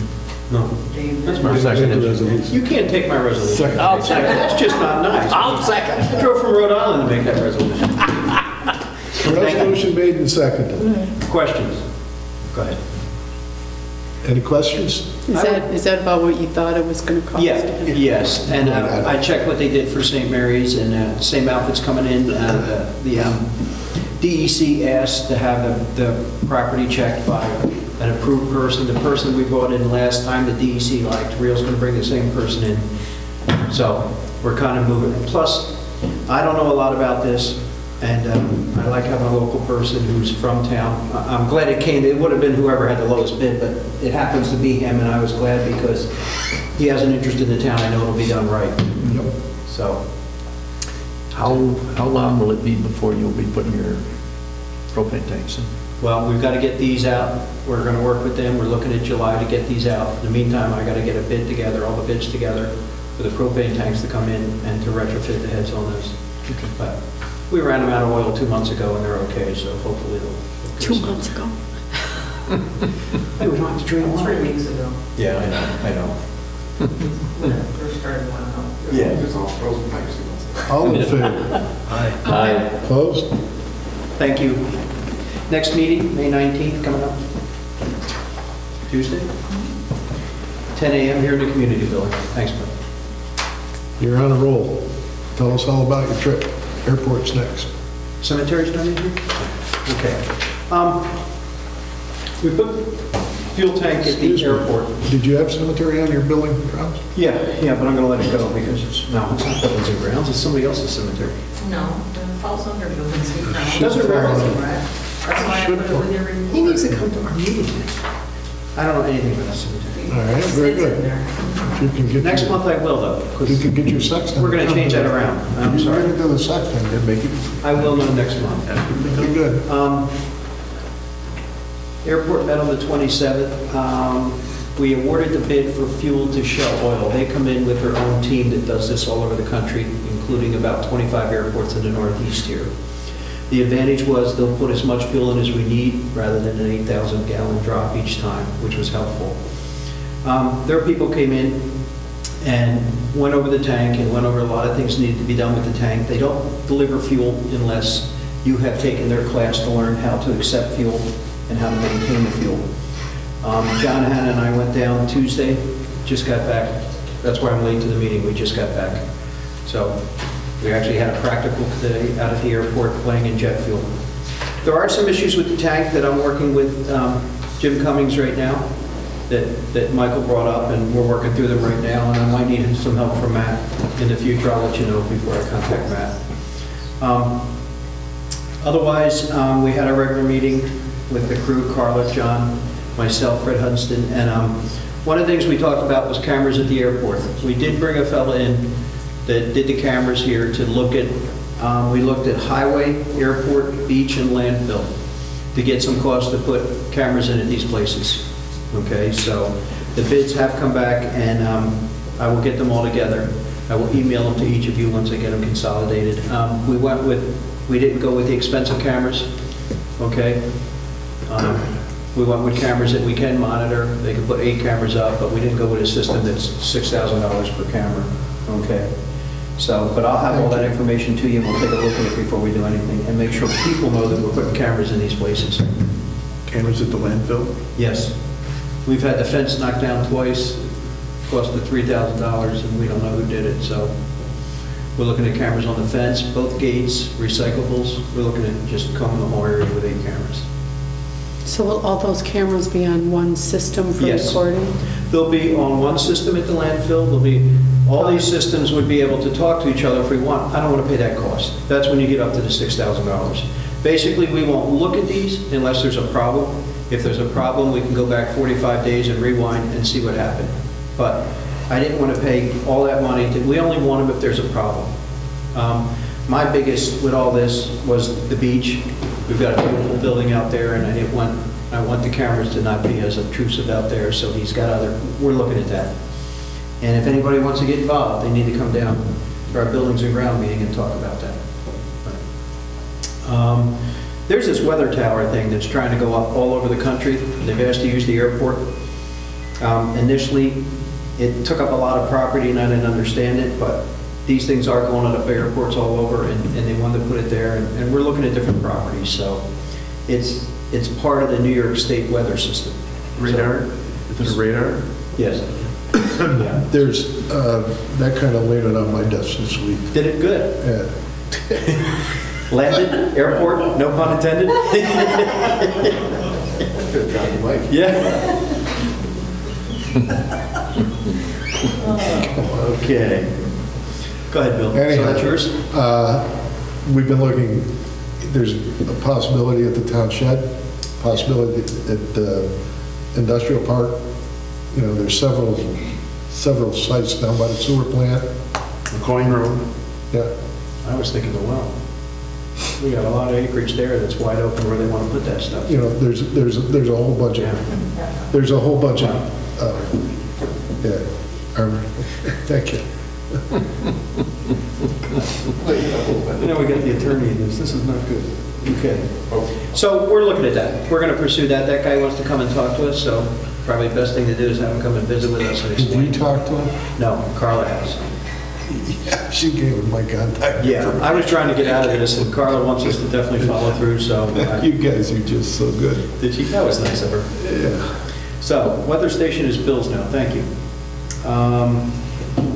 Otherwise, next meeting will be Wednesday, 9 o'clock in the morning, 20th, here at the town hall. When are you meeting on that? Wednesday? Wednesday? Wednesday morning, 9 o'clock, Carla's office. Next Wednesday? Yes. Okay. Maybe they'll do the video for you as part of the weather station. Maybe they'll help you with that. No, that's Bill's now. Got out of it. Thank you, Bill. Oh, Pro Rico Highway.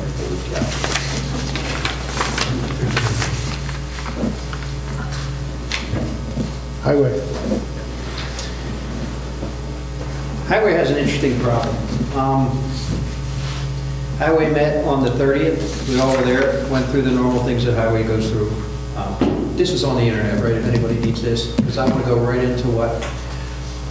Highway in the winter has a ban to park on the roads to plow. It's for cleaning up the roads. We are actually having more of an issue now with cars on the road in this summer. And the reason is, there are new regulations that are falling on our sewer plant about what's going into that sewer plant, how we can dispose of it, the expense associated with it. These guys can't run down these streets with the sweeper, with the cars parked on the streets. We're going to have to look at trying in some way, shape, or form to park these cars in the driveway so these guys can get out there in the morning. They go very early in the morning and get these roads cleaned, because this stuff finds its ways to the sewer plant, and then we're eventually going to get fined for this stuff. This stuff is extremely expensive to dispose of. So if we can pick it up with the sweeper, we're in good shape, but we can't get around all these cars on the road. Exactly.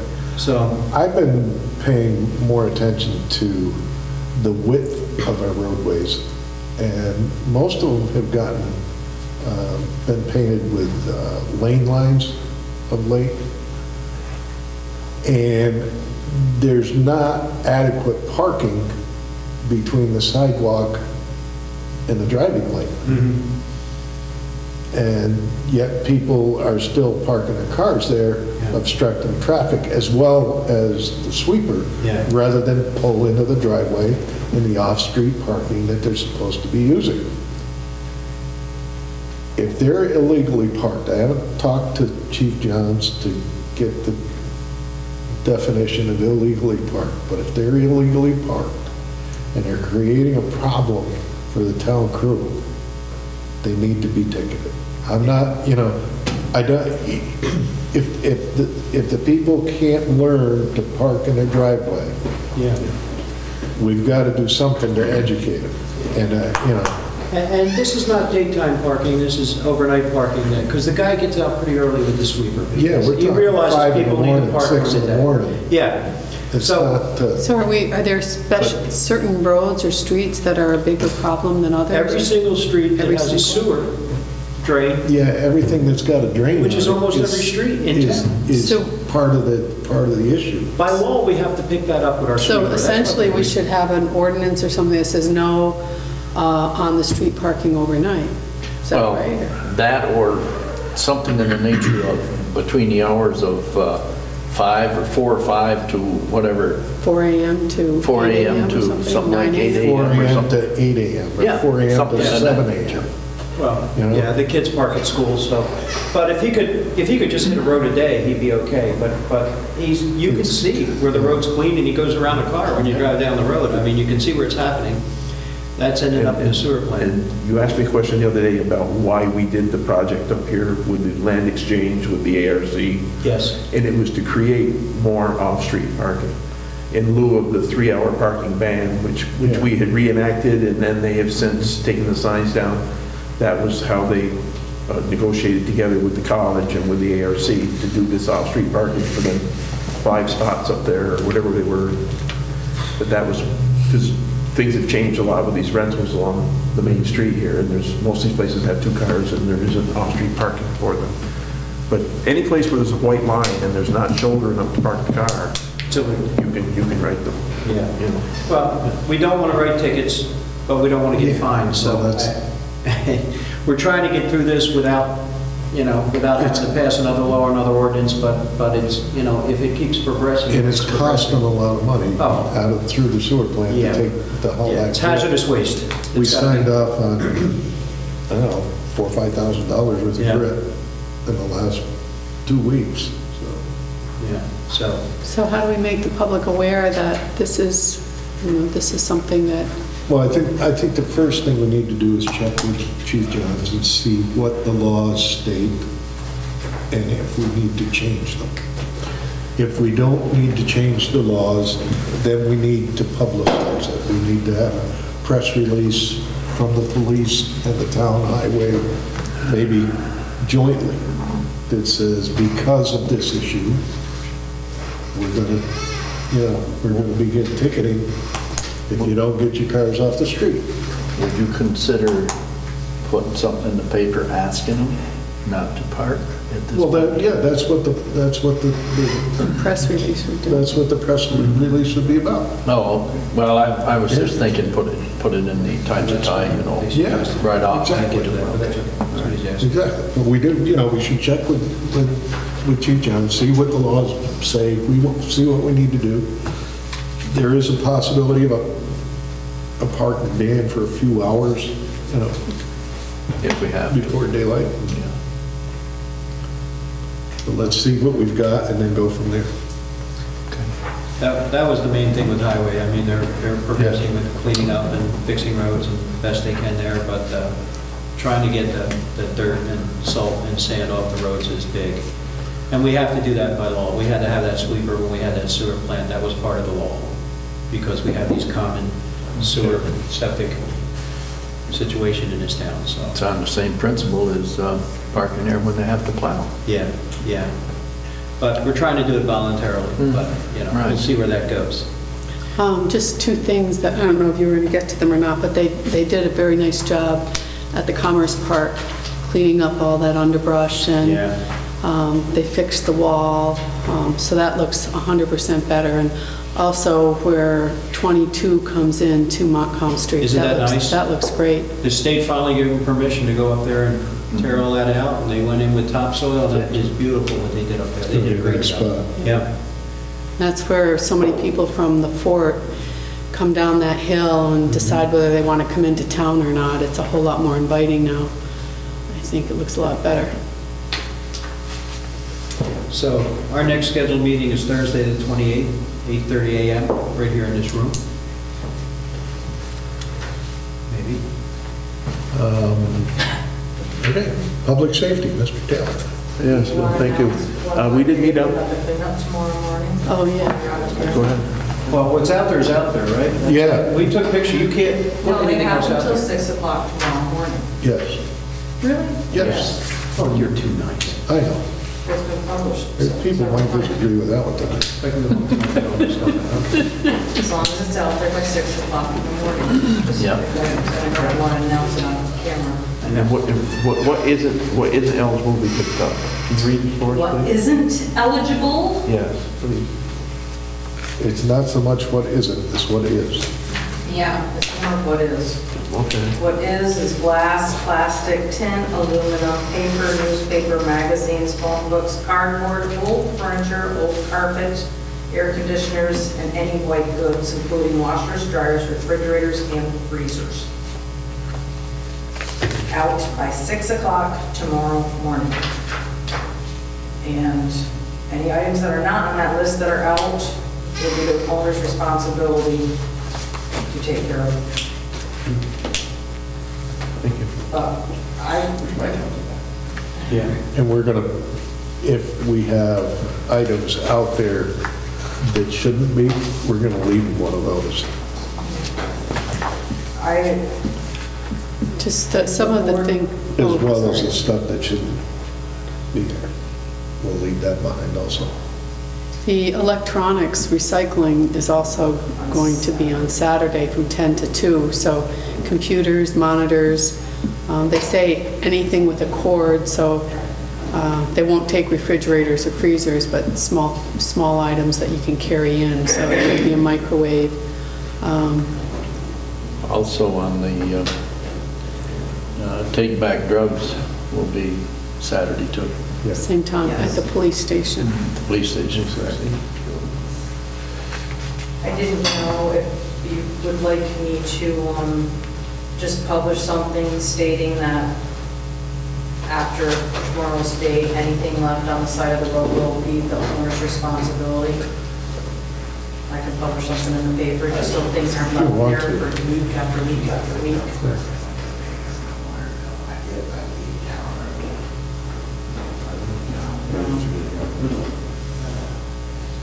Do you want me to publish something in the paper? I can put it in the brief section, it's not gonna cost anything, just a note saying anything that's been left out on the side of the road past the pickup day of 5:15. Probably wouldn't be a bad idea. Yeah. Responsible. Probably wouldn't be a bad idea. Do you want to pass a resolution for me with that advertisement in the paper? I'll make it. Second? All in favor? Aye. Opposed? Very good. You paying for this time? That's it for highway, thank you. No, you're, Okay, no, thank you. We did have our meeting on the 27th of April with myself, Councilman Hunston, Chief Johns, Margaret Lawman, Bill Ball, Dave Woods, Ross Kelly, and Courtney Kraft in attendance. There was no public participation. The code enforcement officer went on to say that there's a lot of activity in his office. He did mention that our part-time clerk person, Danielle Holman, had passed her code enforcement certification and is completely certified at the present time.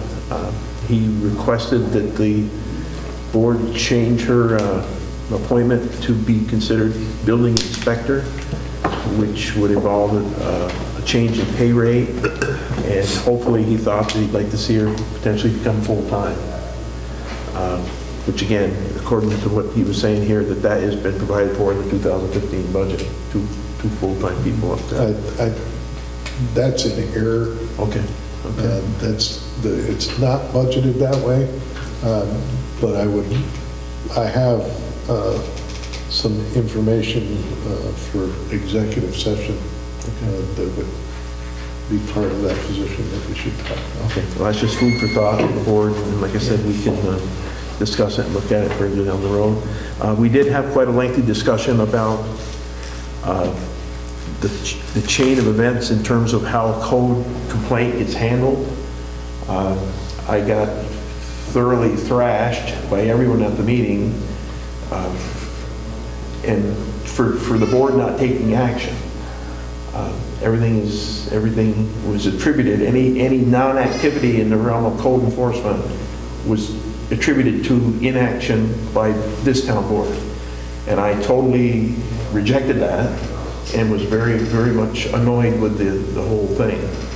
And again, I don't know what there is in the pipeline in terms of actions or things that need to be completed to keep the ball rolling for code enforcement, but again. Nothing has been referred to me that's on right now. There are two burnt out houses that did not get pursued because of asbestos. Okay. Well, that's some of the background that's going on within our emergency service with the public safety committee. And I said I would come back to the board and get some answers and bring it back as to what. Does Bill have some that are sitting there? Well, yeah. The way I feel about the way I felt about it in the discussion we had was he would like to have, he writes a ticket or whatever, appearance ticket, and he thinks they ought to be slapped on the hands and thrown in jail or whatever else, You have to take it process by process, and I tried to explain this. You can't. The law, the way it reads and everything, you have to take your time and go through the process. Does not like that part. That's exactly what it was. He doesn't like that part. And there are people process though. And there are people on the committee who there was pictures circulated at the committee meeting of homes in states of disrepair. I mean, again, there was unconventional flowers planted in things, which they felt wasn't appropriate for residential neighborhoods and stuff like that, and they were talking about doing a property maintenance local law, which again, I'm kind of still getting up to speed on all this stuff. So at any rate, that's where we're working. The chief did talk about his plan going forward to add a 7th officer in 2015, the second half of the year, in July. That is on the docket, and we have advertised and looking for lateral transfers, and I understand there's some that have applied to come laterally. The chief asked the committee again if we had any ideas about someone that might be interested in the dog control officer position, which we have since advertised and have interviewed one applicant.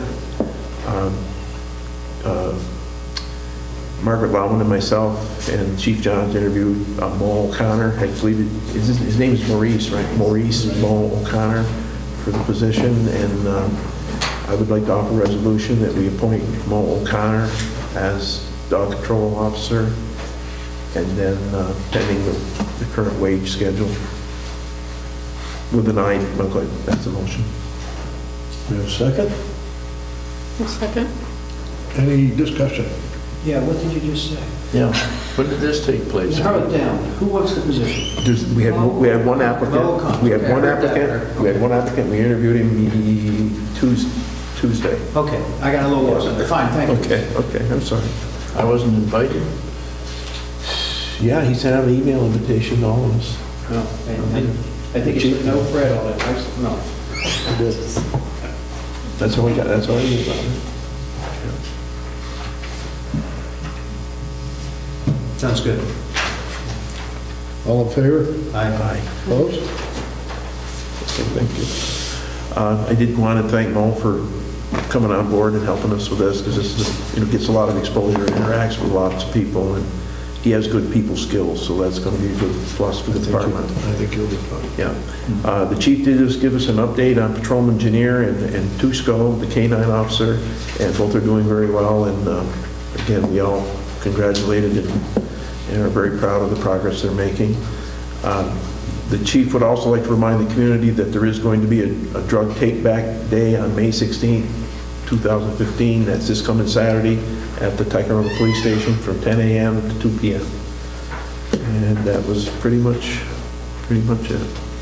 Thank you. Any questions? I just want to make a statement. Go ahead. Excuse me. May 30th is the last scheduled lesson for her, and then she's coming back here with the dog. Right. It goes back September. September. No, 2 months. She'll be here 2 months, according to him, and then she'll go back.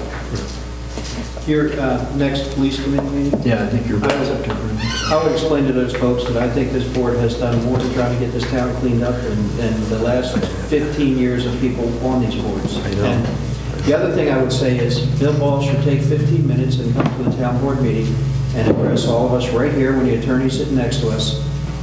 Because he does this at meetings when nobody's there to address specific issues, because he says he's talking, and that's not there to defend himself. Well, I put the onus on him. He did that to me. The onus is on him, and people that were there when you were running it said the same thing. Yeah, he needs to come to this meeting and speak to us. I'll be at the next one. Okay. You'll be there? I'll go too. Good.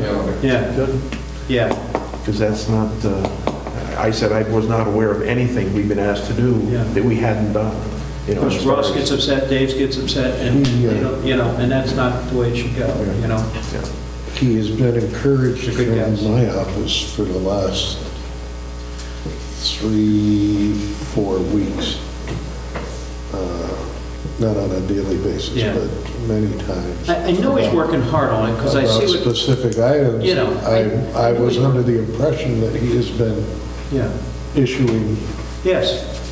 So if there's a breakdown again, citations and whatnot. You I know, don't know. Matt and him at the, it's not us. The just people just need to understand the process. When you issue a ticket, and then they get it rained, you show up the first time, then you come back, they get it rained. Then if they ask for a public defender, and look at the application, it's going to get pushed off in 4 weeks.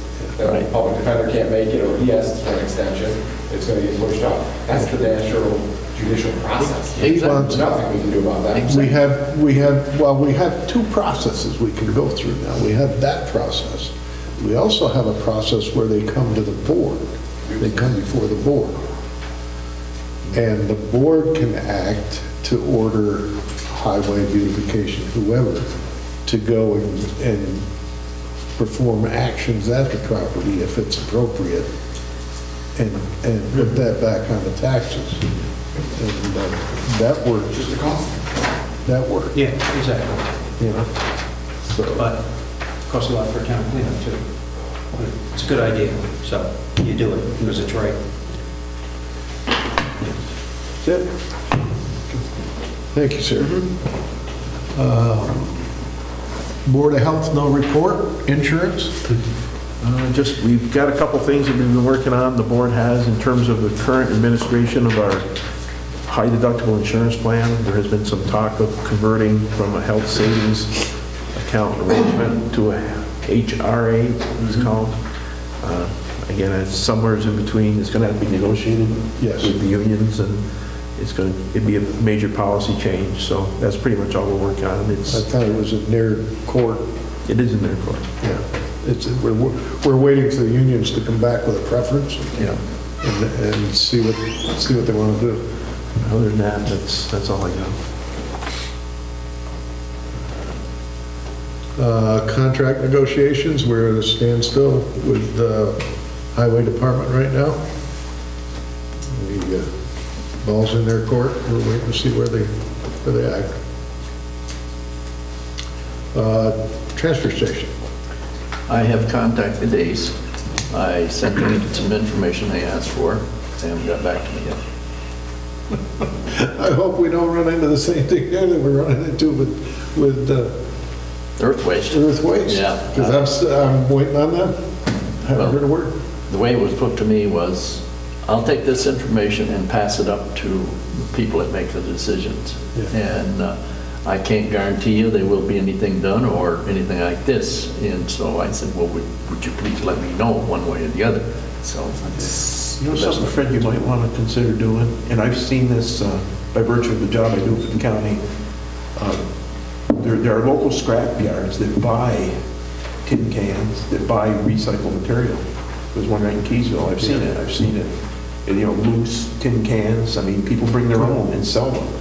So they may be marketable by someone other than, a known waste hauler. There's another thought process that I'd like to investigate. We're involved with the county. We're under contract with the county. I wonder what it would cost to negotiate with Ace, Casella, whoever, to do door-to-door pickup in Ticonderoga and take it to our transfer station. They would get all the recyclables, including the metal, and we would have to bill at the county to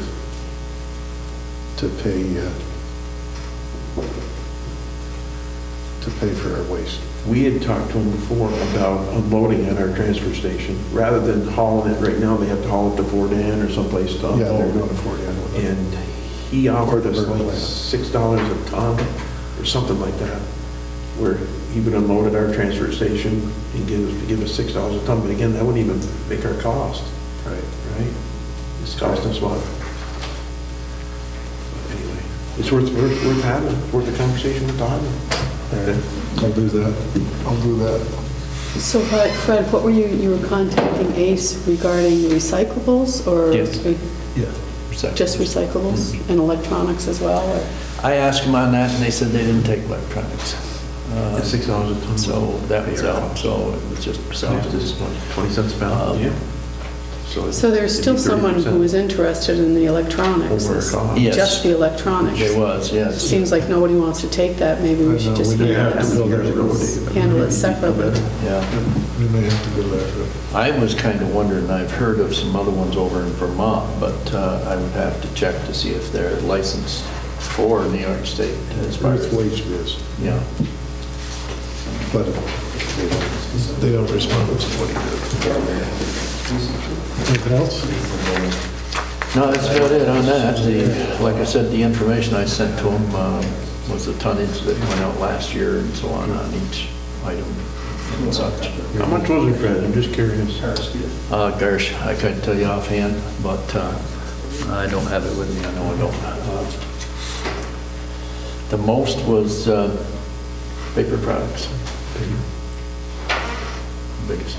Thank you. You want to give us an update on economic development? Sure. I don't, somehow because it's not a committee, I don't end up on the agenda. I noticed that. So we had a meeting. But you haven't been forgotten, that's for damn sure. Okay. How could you forget me? True enough. On April 28th, we had our meeting, and for the first time, we had CEO from Interlakes at the meeting, which was very helpful, and he gave us an update on what's happening there. And after that same evening, there was a public, well, it was a mixer information center that session that was pretty well attended. And there's still a lot more information. There are a lot of things evolving there, so there aren't a lot of hard decisions and dates, but they're working hard on doing what's best for healthcare in Ticonderoga. Food co-op is going to be a go. It's going to be open in the Pride office. They're targeting the beginning of June. So today they're moving things. They're moving Sharon's office out to the back, and they're going to be setting up for the co-op. John Bartlett reported that one of the Pride board members is championing the Ty High School auditorium renovation. The feasibility study is privately funded, and they're hoping for New York State aid for 50% of the project. I was just in the auditorium last night for pinning of LPNs and RNs, and it already looks much better they've painted it, and it really is. It's looking nice. If it's completely renovated, it's going to be a real gem. It is a real gem, but I think it's great that somebody's taking that on. John also reported that the backpack program will be partnering with United Way of the Adirondacks in 2016, so that I think that lends the program to even more funding. Chamber reported that across the Lakeway ice cream across the street has been purchased by Boday's Barbecue, and will be opening this summer. They'll be having barbecues as well as serving beer and wine. The Chamber is going to be celebrating its 90th anniversary this year, which is a huge accomplishment. They're celebrating with a cruise on the Mohegan. We also have a new business in town, Adirondack Boat Rentals, which has been started by two Ty High graduates, Adam Porter and Chris Pellerin, and it's a new concept. You can call and have a boat delivered to anywhere within, they're saying anywhere within the Adirondacks, but if it's within a 50-mile radius, they don't charge you to deliver the boat. They'll meet you at a boat launch. You just sign papers, make sure you know how to operate the boat, and you're off and running. So I wish them a lot of luck. I think it's great that two young people, we want to encourage our young people to stay in Ticonderoga and to open businesses, and these two are they're doing something that's really new and different. We had a Destination Master Plan meeting yesterday and talked about game changers for Ticonderoga. We're working on that narrative. It's really quite impressive. Things that I know a lot of negative things are communicated, and you hear about how difficult things are, but when you put together a summary of all of the positive things that are happening, it really is, it makes you feel good. It makes you feel that a lot of the work we're doing isn't in vain, that we're, all of us together and all of the volunteer organizations and Pride and the Chamber and the Fort, we're really making good progress. And I hope to be able to share that with you probably by next month, because it will be presented at the North Country Regional Economic Development Council on June 2nd. TMSP we'll be talking about this probably more at Buildings and Grounds. They're trying to put together a plan and funding for boat docks at the bottom of the falls, starting small this year and possibly with grant funding, expanding it over the next few years. The farmers market, which I think I reported earlier, has grown 500%, is expanding to a new location on Wicker Street. It's just about across from Christopher Chevrolet, or just about across from, Christopher Chevrolet, I guess. So that's a great thing. This year, TMSP Street Art Fundraiser Project will be rain barrels. So you can purchase a rain barrel and paint it, and it will be auctioned off. The proceeds then go to support TMSP. I think this is a great idea because we now have a stormwater management plan, and one of the things that are suggested there are that individuals use rain barrels to capture the water that comes off the roof, and they can water their gardens, and that's not going into the street and running off into our sewer system. So it's a small step, but I think it's a good step, and it serves two purposes. It's a fundraiser, plus it helps with the stormwater. The other, and one last thing I'd like to say is that part of economic development is we're working on a customer service training program. And I had a press release in the Times of Tai a couple of weeks ago inviting businesses to participate in this, and we're really looking for their input as to what they think their employees need to provide better service to customers. It could be a restaurant, it could be a motel, it could be a service station, it could be retail, it could be the hospital, it could be anybody who serves the public, the fort. And I had an interesting phone call from RPI, from a guy who grew up here. He does workforce development for RPI, and I'm hoping he's going to attend our meeting and help us. Really, he has a lot of data about how important it is, and we're trying to build our tourism economy. And if our people, we don't have a trained workforce, then it's not going to support. That's part of the infrastructure for our tourism economy. So we're taking several months to look at the needs and develop a program that will meet those needs and develop those skills in our community. And that's it for economic development. I just wanted to add one thing.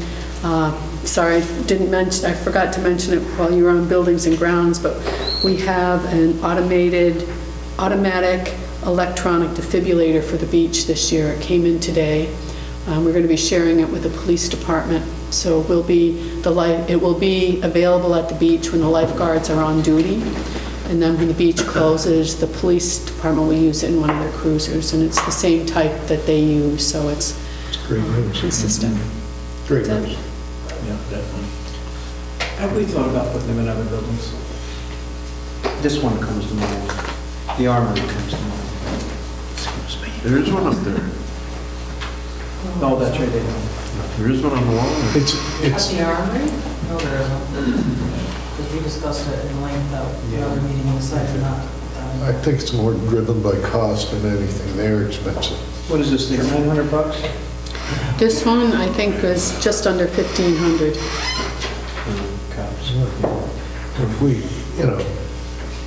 If we can add one a year or two a year, I think that's a pretty respectable gain. I know there's more need. This building really comes to mind. We got into this before, though, and our insurance carrier, Nymer, Lee Pollock, was about who was going to have charge of the thing, who was going to be responsible for the maintenance of it. If you've got one in the building, you need someone there qualified to do that. We have to go through a class, but you know. Well, it's more than just a class. Because we had a volunteer on the youth commission. There's a fair amount of You can put that thing on the table, open it up, and go through the 5 directions and hook it up. It will not hurt you if you hook it up wrong. It won't shock unless it has to. It's smarter than us. You open the thing up and it tells you, put this pad here, hook up the 2 electrodes, push the button and step back. Yeah. I mean, have you seen them? I'm telling you. Can I practice on you? No, we'd be practicing on you. I mean, but you know. Could be. The problem is everybody's pushing the button. And the line, I mean, just think of the money we could make for the town. We'd have a lot better attendance. Seriously, Bill, they won't shock if they're put on improperly, but I mean, God forbid somebody goes down. Didn't we have them in each of the police cars? Yes, we'll be in almost all of them. That's why this one will be in the police car when it's not at the beach. You mean almost all of them? We only have one, right? I don't know how many Mark had. I think he has more than one. He has at least two. Primary patrol vehicles. You know, I never understood that because there's not 5 cars go out at once. I mean, we really have to have 5 defibs and 5 police cars? I don't think we have 5. Oh, okay, they just take them when they go. That makes sense. I think there's Okay. 2. Yeah, and this will be a third one we'll use in this, okay. Right. But think about it, I mean, I asked that question and I didn't get anywhere, so I was just happy Budget that we got it season's- at the beach. Budget season's going to be coming up. I'm sure Mr. Taylor will be well aware of it, and I imagine Mr. Juliano will. Okay. They're the 2 primaries. yeah, but, I would think your 2 committees would be the 2 that would work together to get that done. okay, Can I back up just a second to highway? no, leave highway alone. 9N, is it going to be paved this year? Is DOT going to pave Highway, 9N? we're not state. They have a bigger hat than us. So has anybody heard anything, any scuttlebutt? There Our has supervisor. been any number of rumors Okay. about 9N and 74. Uh-huh. 74 is in just absolutely horrendous shape. Well, so is the monument. I mean, going through That's what town. he's talking about. Yeah. Oh, okay, yeah, you're Yeah. right. I agree. Okay, there are negotiations that are ongoing for both of those projects. I have a question too. It's, we talked about the alcohol use permit in the park, and the chamber was planning functions around that this summer. Where is that? We voted on it, we approved that. Yeah, approved it. We No, I didn't didn't vote. think we Never did. brought it up at Buildings and Grounds because we kind of ran out of time. I brought my permit into Tanya, what it takes for me to get an off-premises liquor license, so we could look what's in that instead of making it redundant, see what the town would expect over and above what a normal liquor license from the state of New York requires. So we just put in what else we need, because it requires quite a bit, and then that would need to be made available to the town too, the permit. Well, So- I know that the Chamber and the Festival Guild are planning some things that are assuming they can do that, so I just don't want to, We need to get on it. yeah, summer's coming. And that would be- Rec is next Tuesday. It's got to Okay. be brought up. We were too long last time. Not as well. And I wasn't there. You usually blame that on me. Okay. We need to bring it up though, and get it decided on.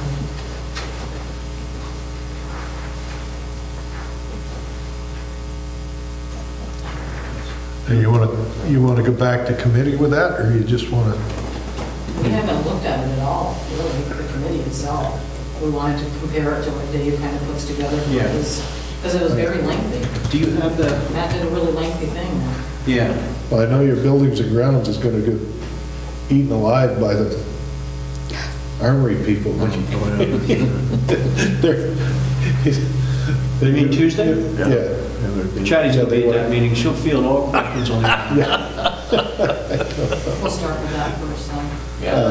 Can you, We gotta get it done. But it's got to happen. Yeah. you probably Gotta get it should done. take my. You can do that, you can do that and then go to the armory There's so project. much of that that I already have. Do that first. And I can tell you, I don't They'll have do any time the- to look at it. Okay. Do the booze in the park first and then talk with you folks. I mean, a ton of that stuff's already taken care of, we're just. I'm fine doing whatever you're gonna do. Yeah, I just gave you a kitchen sink Yeah. application. okay. Hack out of it, get what you want. I erred on the side of giving you one. I'll give that. Anybody else need to go backwards before we go forwards? The only thing I got is, do you want me to wait until their financial meeting before I bring that up on the code of conduct? Yeah. Sure. Okay. All right. Mr. Fuller, End of the month. you up. Okay, let's.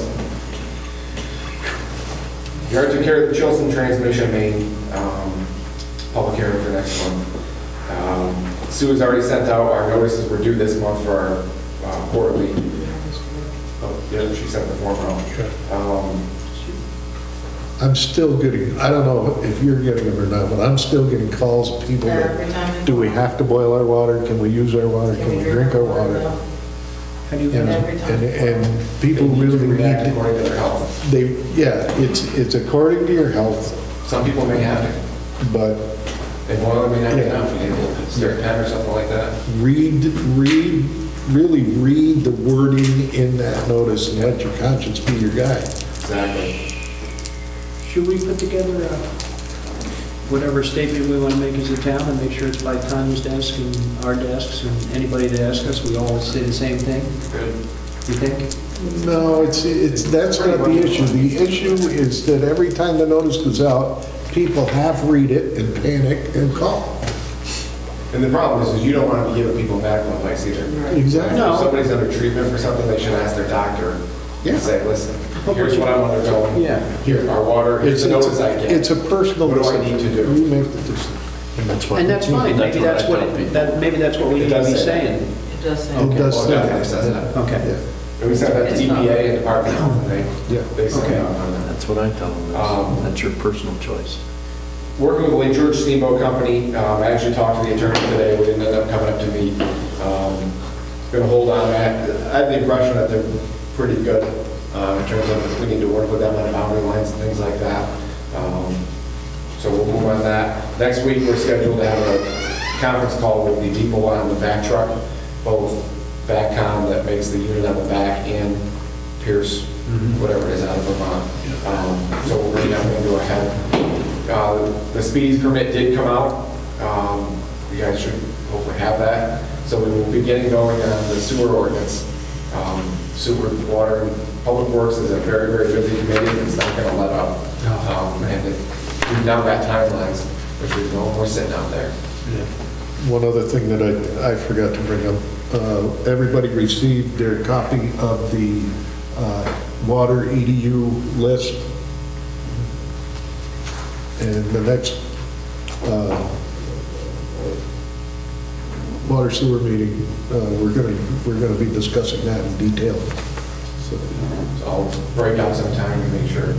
And we will be moving next week on finalizing that deal with CB Rail for that piece of property. So that'll be wrapped up next week. Good, All right? good. Before the 20th. Yes. Other than that, there's a lot going on.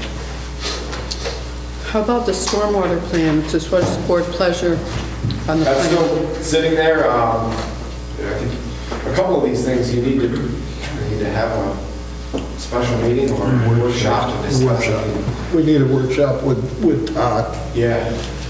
Really take a look at it, read it. I have Yeah, there's, I mean, 52 we pages. have had issues with projects in the past that aren't regulated. So we have, not everything we do in town is regulated. Filling in properties and things like that have had pretty significant impact on our infrastructure. That's the kind of thing that a stormwater plan would address.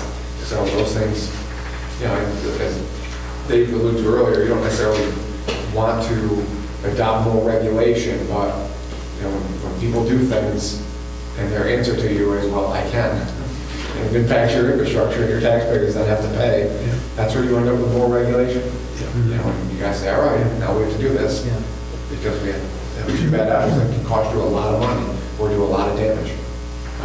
And on the other side of that, I think that there are a lot of people who are more environmentally conscious now than there were 5 or 10 years ago.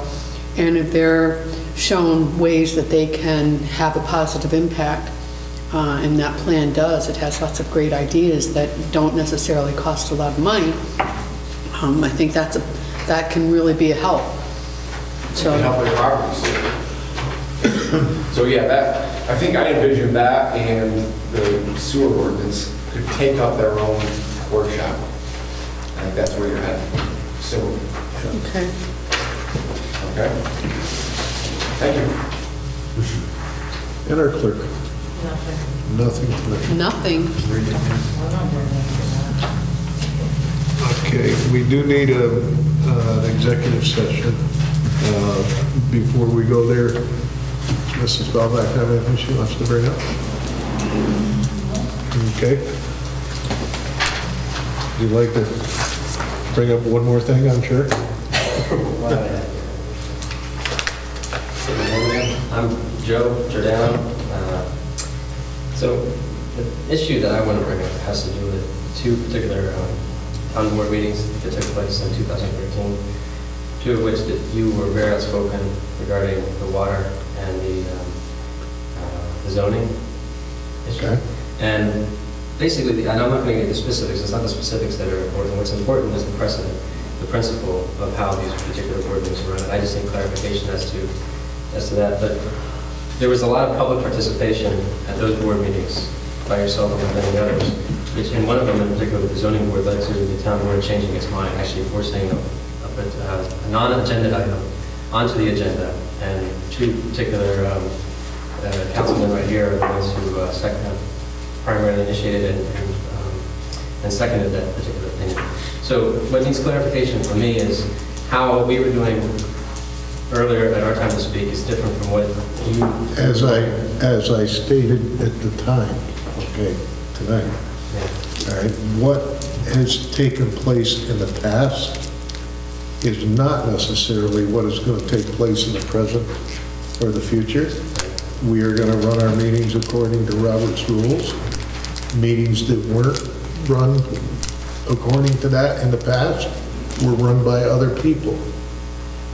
And I, as the chairman of this board, am not going to be, for lack of a better term, bullied and pushed into a situation that places this board in a position that they don't deserve.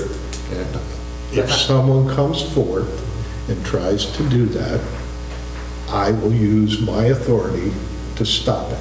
That you did that. May I just... Excuse me. No, you did it in here. No, excuse me. That is your opinion and your interpretation of what took place. I view it very differently. I was not the only speaker at that meeting. The zoning board meeting, you're right. Yes, you were. All right, and that's fine. I'm also talking about another issue that came later in the year regarding the water. Excuse me, you were speaking about one issue. Now, if you want to stand and continue to contradict me and continue to challenge me in this setting, okay, it's not the place to go.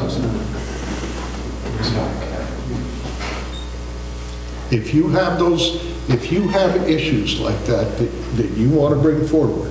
Not just to you, it's to the board. It's to the board. It belongs with the board. You all make the decisions of how this town runs. I know you're the administrative chief. Correct. But it's the whole board that does this. And what I'm saying, there's a precedent here about what you led. Now you're on the other side of the table, and you're saying that won't happen again. Well, isn't that interesting? Because you had led it from over here. I'm not saying that that's you what can't... you're saying. You're missing No, my word. excuse me. You're contradicting what I'm saying. You said I talked about just one issue. I said there's two particular board meetings, one regarding the water. Excuse me. And one regarding zoning. And both of those you led. One, you actually had a motion on the table. Right. Bill, I got something to say too, if I can. Zoning was Debbie Mullady, me, Wayne, Steve, and Jeff. Okay? The zoning one you're talking about, those three on that end were not part of that meeting. Okay, that was before their time. No, I understand. This is before 2013, before you took office. Yes, yeah, that wasn't Bill's or Fred's or Chatty's.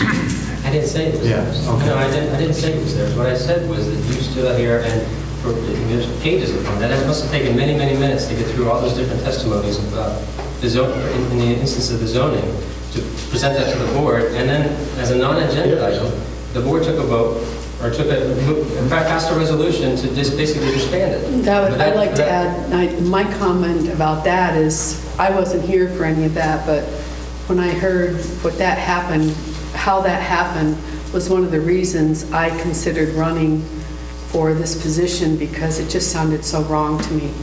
It sounded wrong that the board felt that they needed to make that decision that night, when you're right, it was my understanding it wasn't even on the agenda.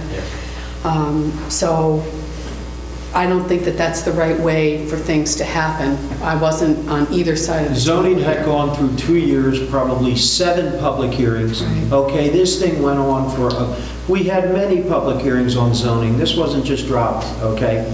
We had gone through a lot with that. We haven't even had a public hearing on what we're doing Right, here. but Councilman Leon, I'm not talking about the specific issue, the content of the issue. I'm talking about the precedent of what you did not allow for public participation and moving forward with our comments and basically saying have a private meeting. No, have a private meeting versus the time that was spent at those town board meetings to discuss an issue that A, wasn't on the agenda, or B, forcing the board to make a second. You had, on another one, you were asking the board to get a second expert opinion regarding the well. You know, and we had questions tonight that we were going to bring up too, but we weren't allowed to. So it seems that there's a double standard here, and to me, you know, I feel that that's wrong. Well, If you, Mr. Grinnell, if you were on this side of the table again and not in the supervisor's chair, then perhaps you would be saying, yes, that's right. But now that you're in the supervisor's chair, it's kind of a... My turn? Go ahead. I hear where you're coming from. I don't agree with what took place with the zoning. I don't believe that was proper for the board to act that way. But you led it though, right? No. I came and voiced my opinion that I did not agree with the concepts in the zoning, in the proposed zoning. That's, you know, that's... The vote was taken because it wouldn't shut it down. The chair wouldn't shut it down. The chair didn't stop. The chair didn't shut it down. I put the resolution on the floor to shut it up. We were at that for... We were there. I moved it, he seconded. I know you guys are. I read it. Okay? That's the function of the chair. It's to control that issue when it rises to that level. Okay? It wasn't done. That's what. When I asked for the second opinion, had to do something. It was out of control. I got shot down. You did get shot down, yes. Okay? That was the function of the chair. That was not the only time that I got shot down by the chair. I became the person that could talk for 3 minutes and 30 seconds if I was even allowed the 30 seconds. Because that was what was allowed at the meetings. I could stand up, say, hello, how are you? And my time was up.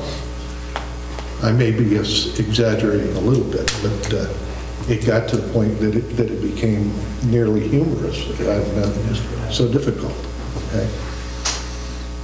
And it's the chair's function, duty, if you will, to control the process of the meeting. And when the process of the meeting gets to the point where the audience is telling the board what to do and how to do it, not while I'm sitting here. Thank you. Does that mean that after you resign from the chair at some future point in time... Another chairman may feel entirely different. Yeah, and it's not going to get any easier. There's going to be more and more of these kinds of issues coming up. There probably has been in the past too. I'm not saying there hasn't. I'm wondering if there's a due process, there's a protocol, if you will, and there's a way in which things are done. And it's just interesting to me, in your particular case, that the public participation was cut to, while we continue to go forth, I know, Public, one thing you need to understand, okay? Public participation is a courtesy that the chair grants to the public. That's right. Doesn't have to happen at all. No, they don't. We can have a business meeting. Doesn't have to, it can be just, meeting comes to order, we go through our business, and that's all there is to it. Okay? That's true. Only twice have I set time limits. And that's because there's a large number of people that need to speak. It's 8:30, okay? I've been here 13 hours. I've got another 45 minutes to an hour in executive session, okay? Well, that's my point. That's I say my point. I just wanted to bring it up because it seems to be an issue. So I understand where you're coming from, but that's how the process works. And I'm not going to let the board get pushed into an area where they don't belong. Okay. That's my job. I think that we've kind of offered some things that you can still do and be heard, you know, whether it's letters to the editors, press release, continue to provide us a summary of information that you think we should have, attend our Buildings and Grounds Committee meetings. So, you know, you will be heard, and after we get a determination from OGS and decide whether it's green or red. If it's green, then we'll talk about, you know, the engineering's report, and then with the public hearing, you know, there'll be another opportunity. So I know it's frustrating. It's probably not exactly the way you wanted it to go tonight, but you've been very polite and respectful. Thank you for that. You've been very professional. And we're not, you know, we are not here to try and force something onto the people that they don't want. But we are here to try and use our best judgment in moving the town forward. Part of moving the town forward is we really need to do something with our police building. We've had discussions about this. Preliminarily, this looks like a good situation, okay? We don't want to offend everybody on Amherst Avenue and that section. That's not the intent. The intent is to get our police into a good building. If that's not it, for whatever reason, that's not it. That's fine. But we're still going to keep pushing to get them into a building that's adequate instead of what they're in now.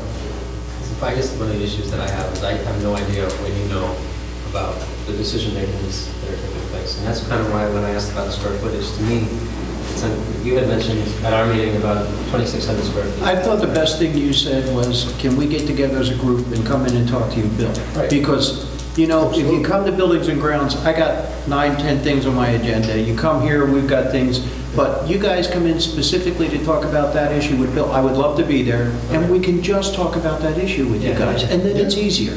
Okay. Because our meetings, you've got the right to speak at my Buildings and Grounds meeting, but I also have other things I need to do. So I thought your best idea was, Bill, can we catch you sometime, sit down and talk to you about this specific issue? I thought that was a great idea. Absolutely. And that's what we need to do. Yeah. And if you want other people there, Constructive, I understand. we can't, Constructive, okay, we can't sit and make decisions. That's an illegal meeting. That's an unadvertised meeting. Right. But if you want to bring in another board member to sit with us and be part of the conversation, that's fine, we can do that. So, but again, we can't make a decision until we have obviously over this issue, there's going to be a public hearing. There's going to be, you know, a lot more hit the table. right. If it's all dependent on OGS and what they say. Right. You know, I understand you're very passionate about where you're coming from. If I have one piece of advice, I would say try and be as objective as you can. Mr. Brunel, I would say the same thing to you. and with all due respect, nothing but, you know, and that's where we're coming from, is why you see the emotion, you see the heat coming from this. I understand. The transparency doesn't seem to be there to get the answers to help satisfy the process. Because here's an issue for me. This is an issue. We spent a lot of money on all these different feasibility studies. I was on the co-op board, or not the board, steering committee. We had a feasibility study for that, and it sort of sidetracked and went a different direction. I got frustrated with it. I decided it wasn't for me. I just stepped away. It seems very similar for this. We spend all this money on I know this wasn't during your time, this was during the past administration, money associated with the Alfondre architecture stuff. And we still have that. Yeah, and you still have it. Originally it was $30,000. That was the contract. 37.5. 37.5 versus 110,000 for Saratoga Associates or some other entity down there. But already we've put into 115. I know it's apparently it's grant expended, and that's fine. But they came up with a recommendation that doesn't even seem to be on the table as a comparative to this option up here. And that, to me, but that's not true.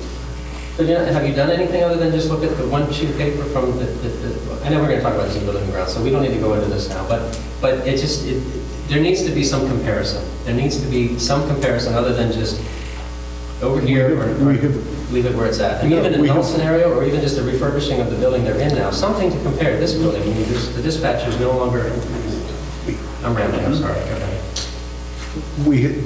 there was a committee before I was here that looked at several other buildings in town. Yes. And worked extensively on it. And worked hard to, I'll get them and show them to you. Chatting, have you got them with you? They had, I thought you had seen those. Did you see those? they had a, Yeah, I have those, I have those.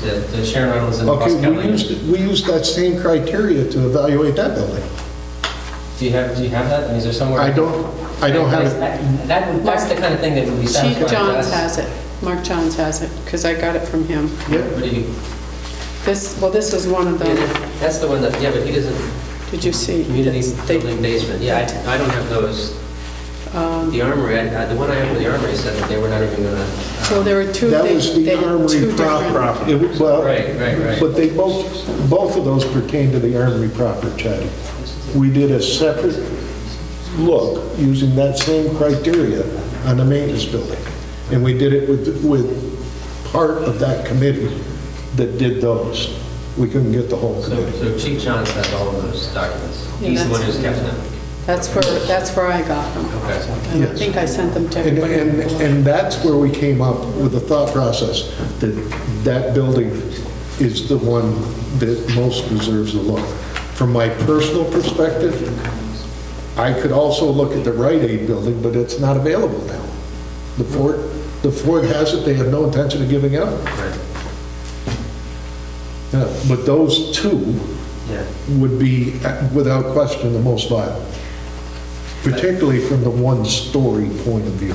Yeah. Even outside the police department conversation, there's still a decrepit or falling apart Department of Highway, right? Yes. And then the fire department also Excuse me. has issues. Well, So fire I'm just department's trying to- separate, fire department's separate entity.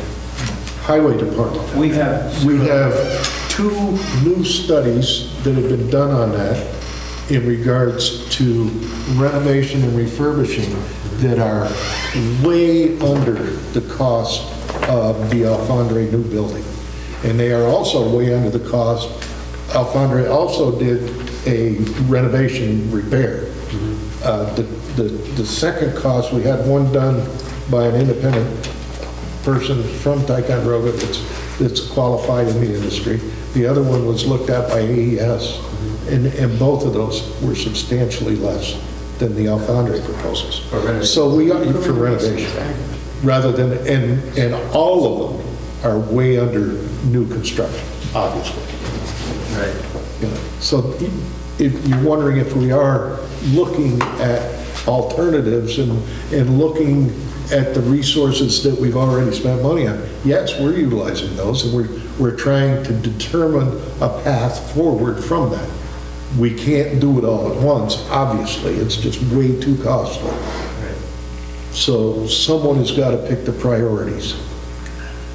The police came with the money from Mrs. Little's office. That building jumped to the forefront because of the funds that Mr. Giuliano has been able to carry over in his buildings and grounds budget. Combined with that, we believe we have adequate funds to do that with no impact to the taxpayer. That's a big move for Ticonderoga. Nothing like that has been done in years, and this board's worked hard to get us there.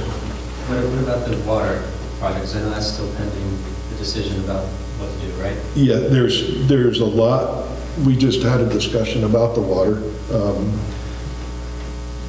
Right now, we are at the point where we have submitted a basis of design for the new system involving Lake George, Gooseneck, and the well.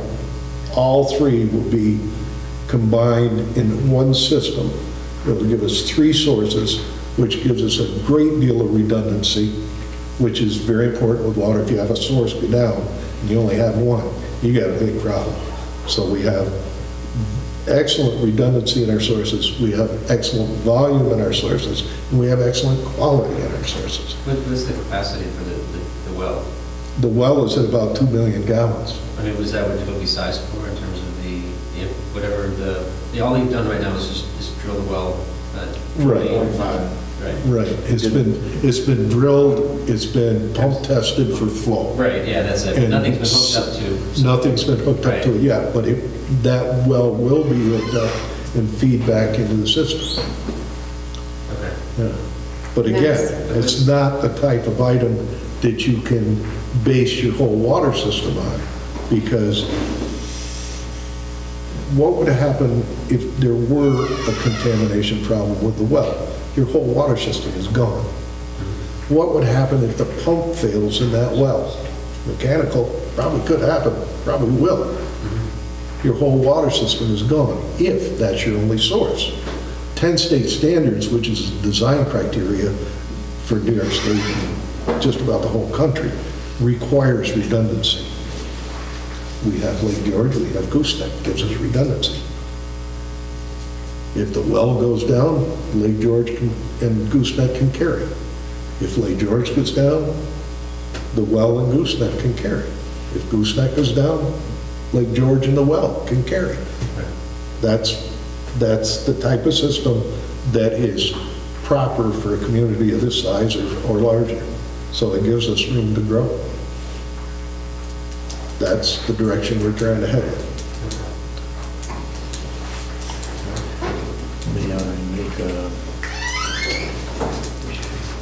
resolution that we close this regular meeting and go to executive session? Executive session? We have that motion.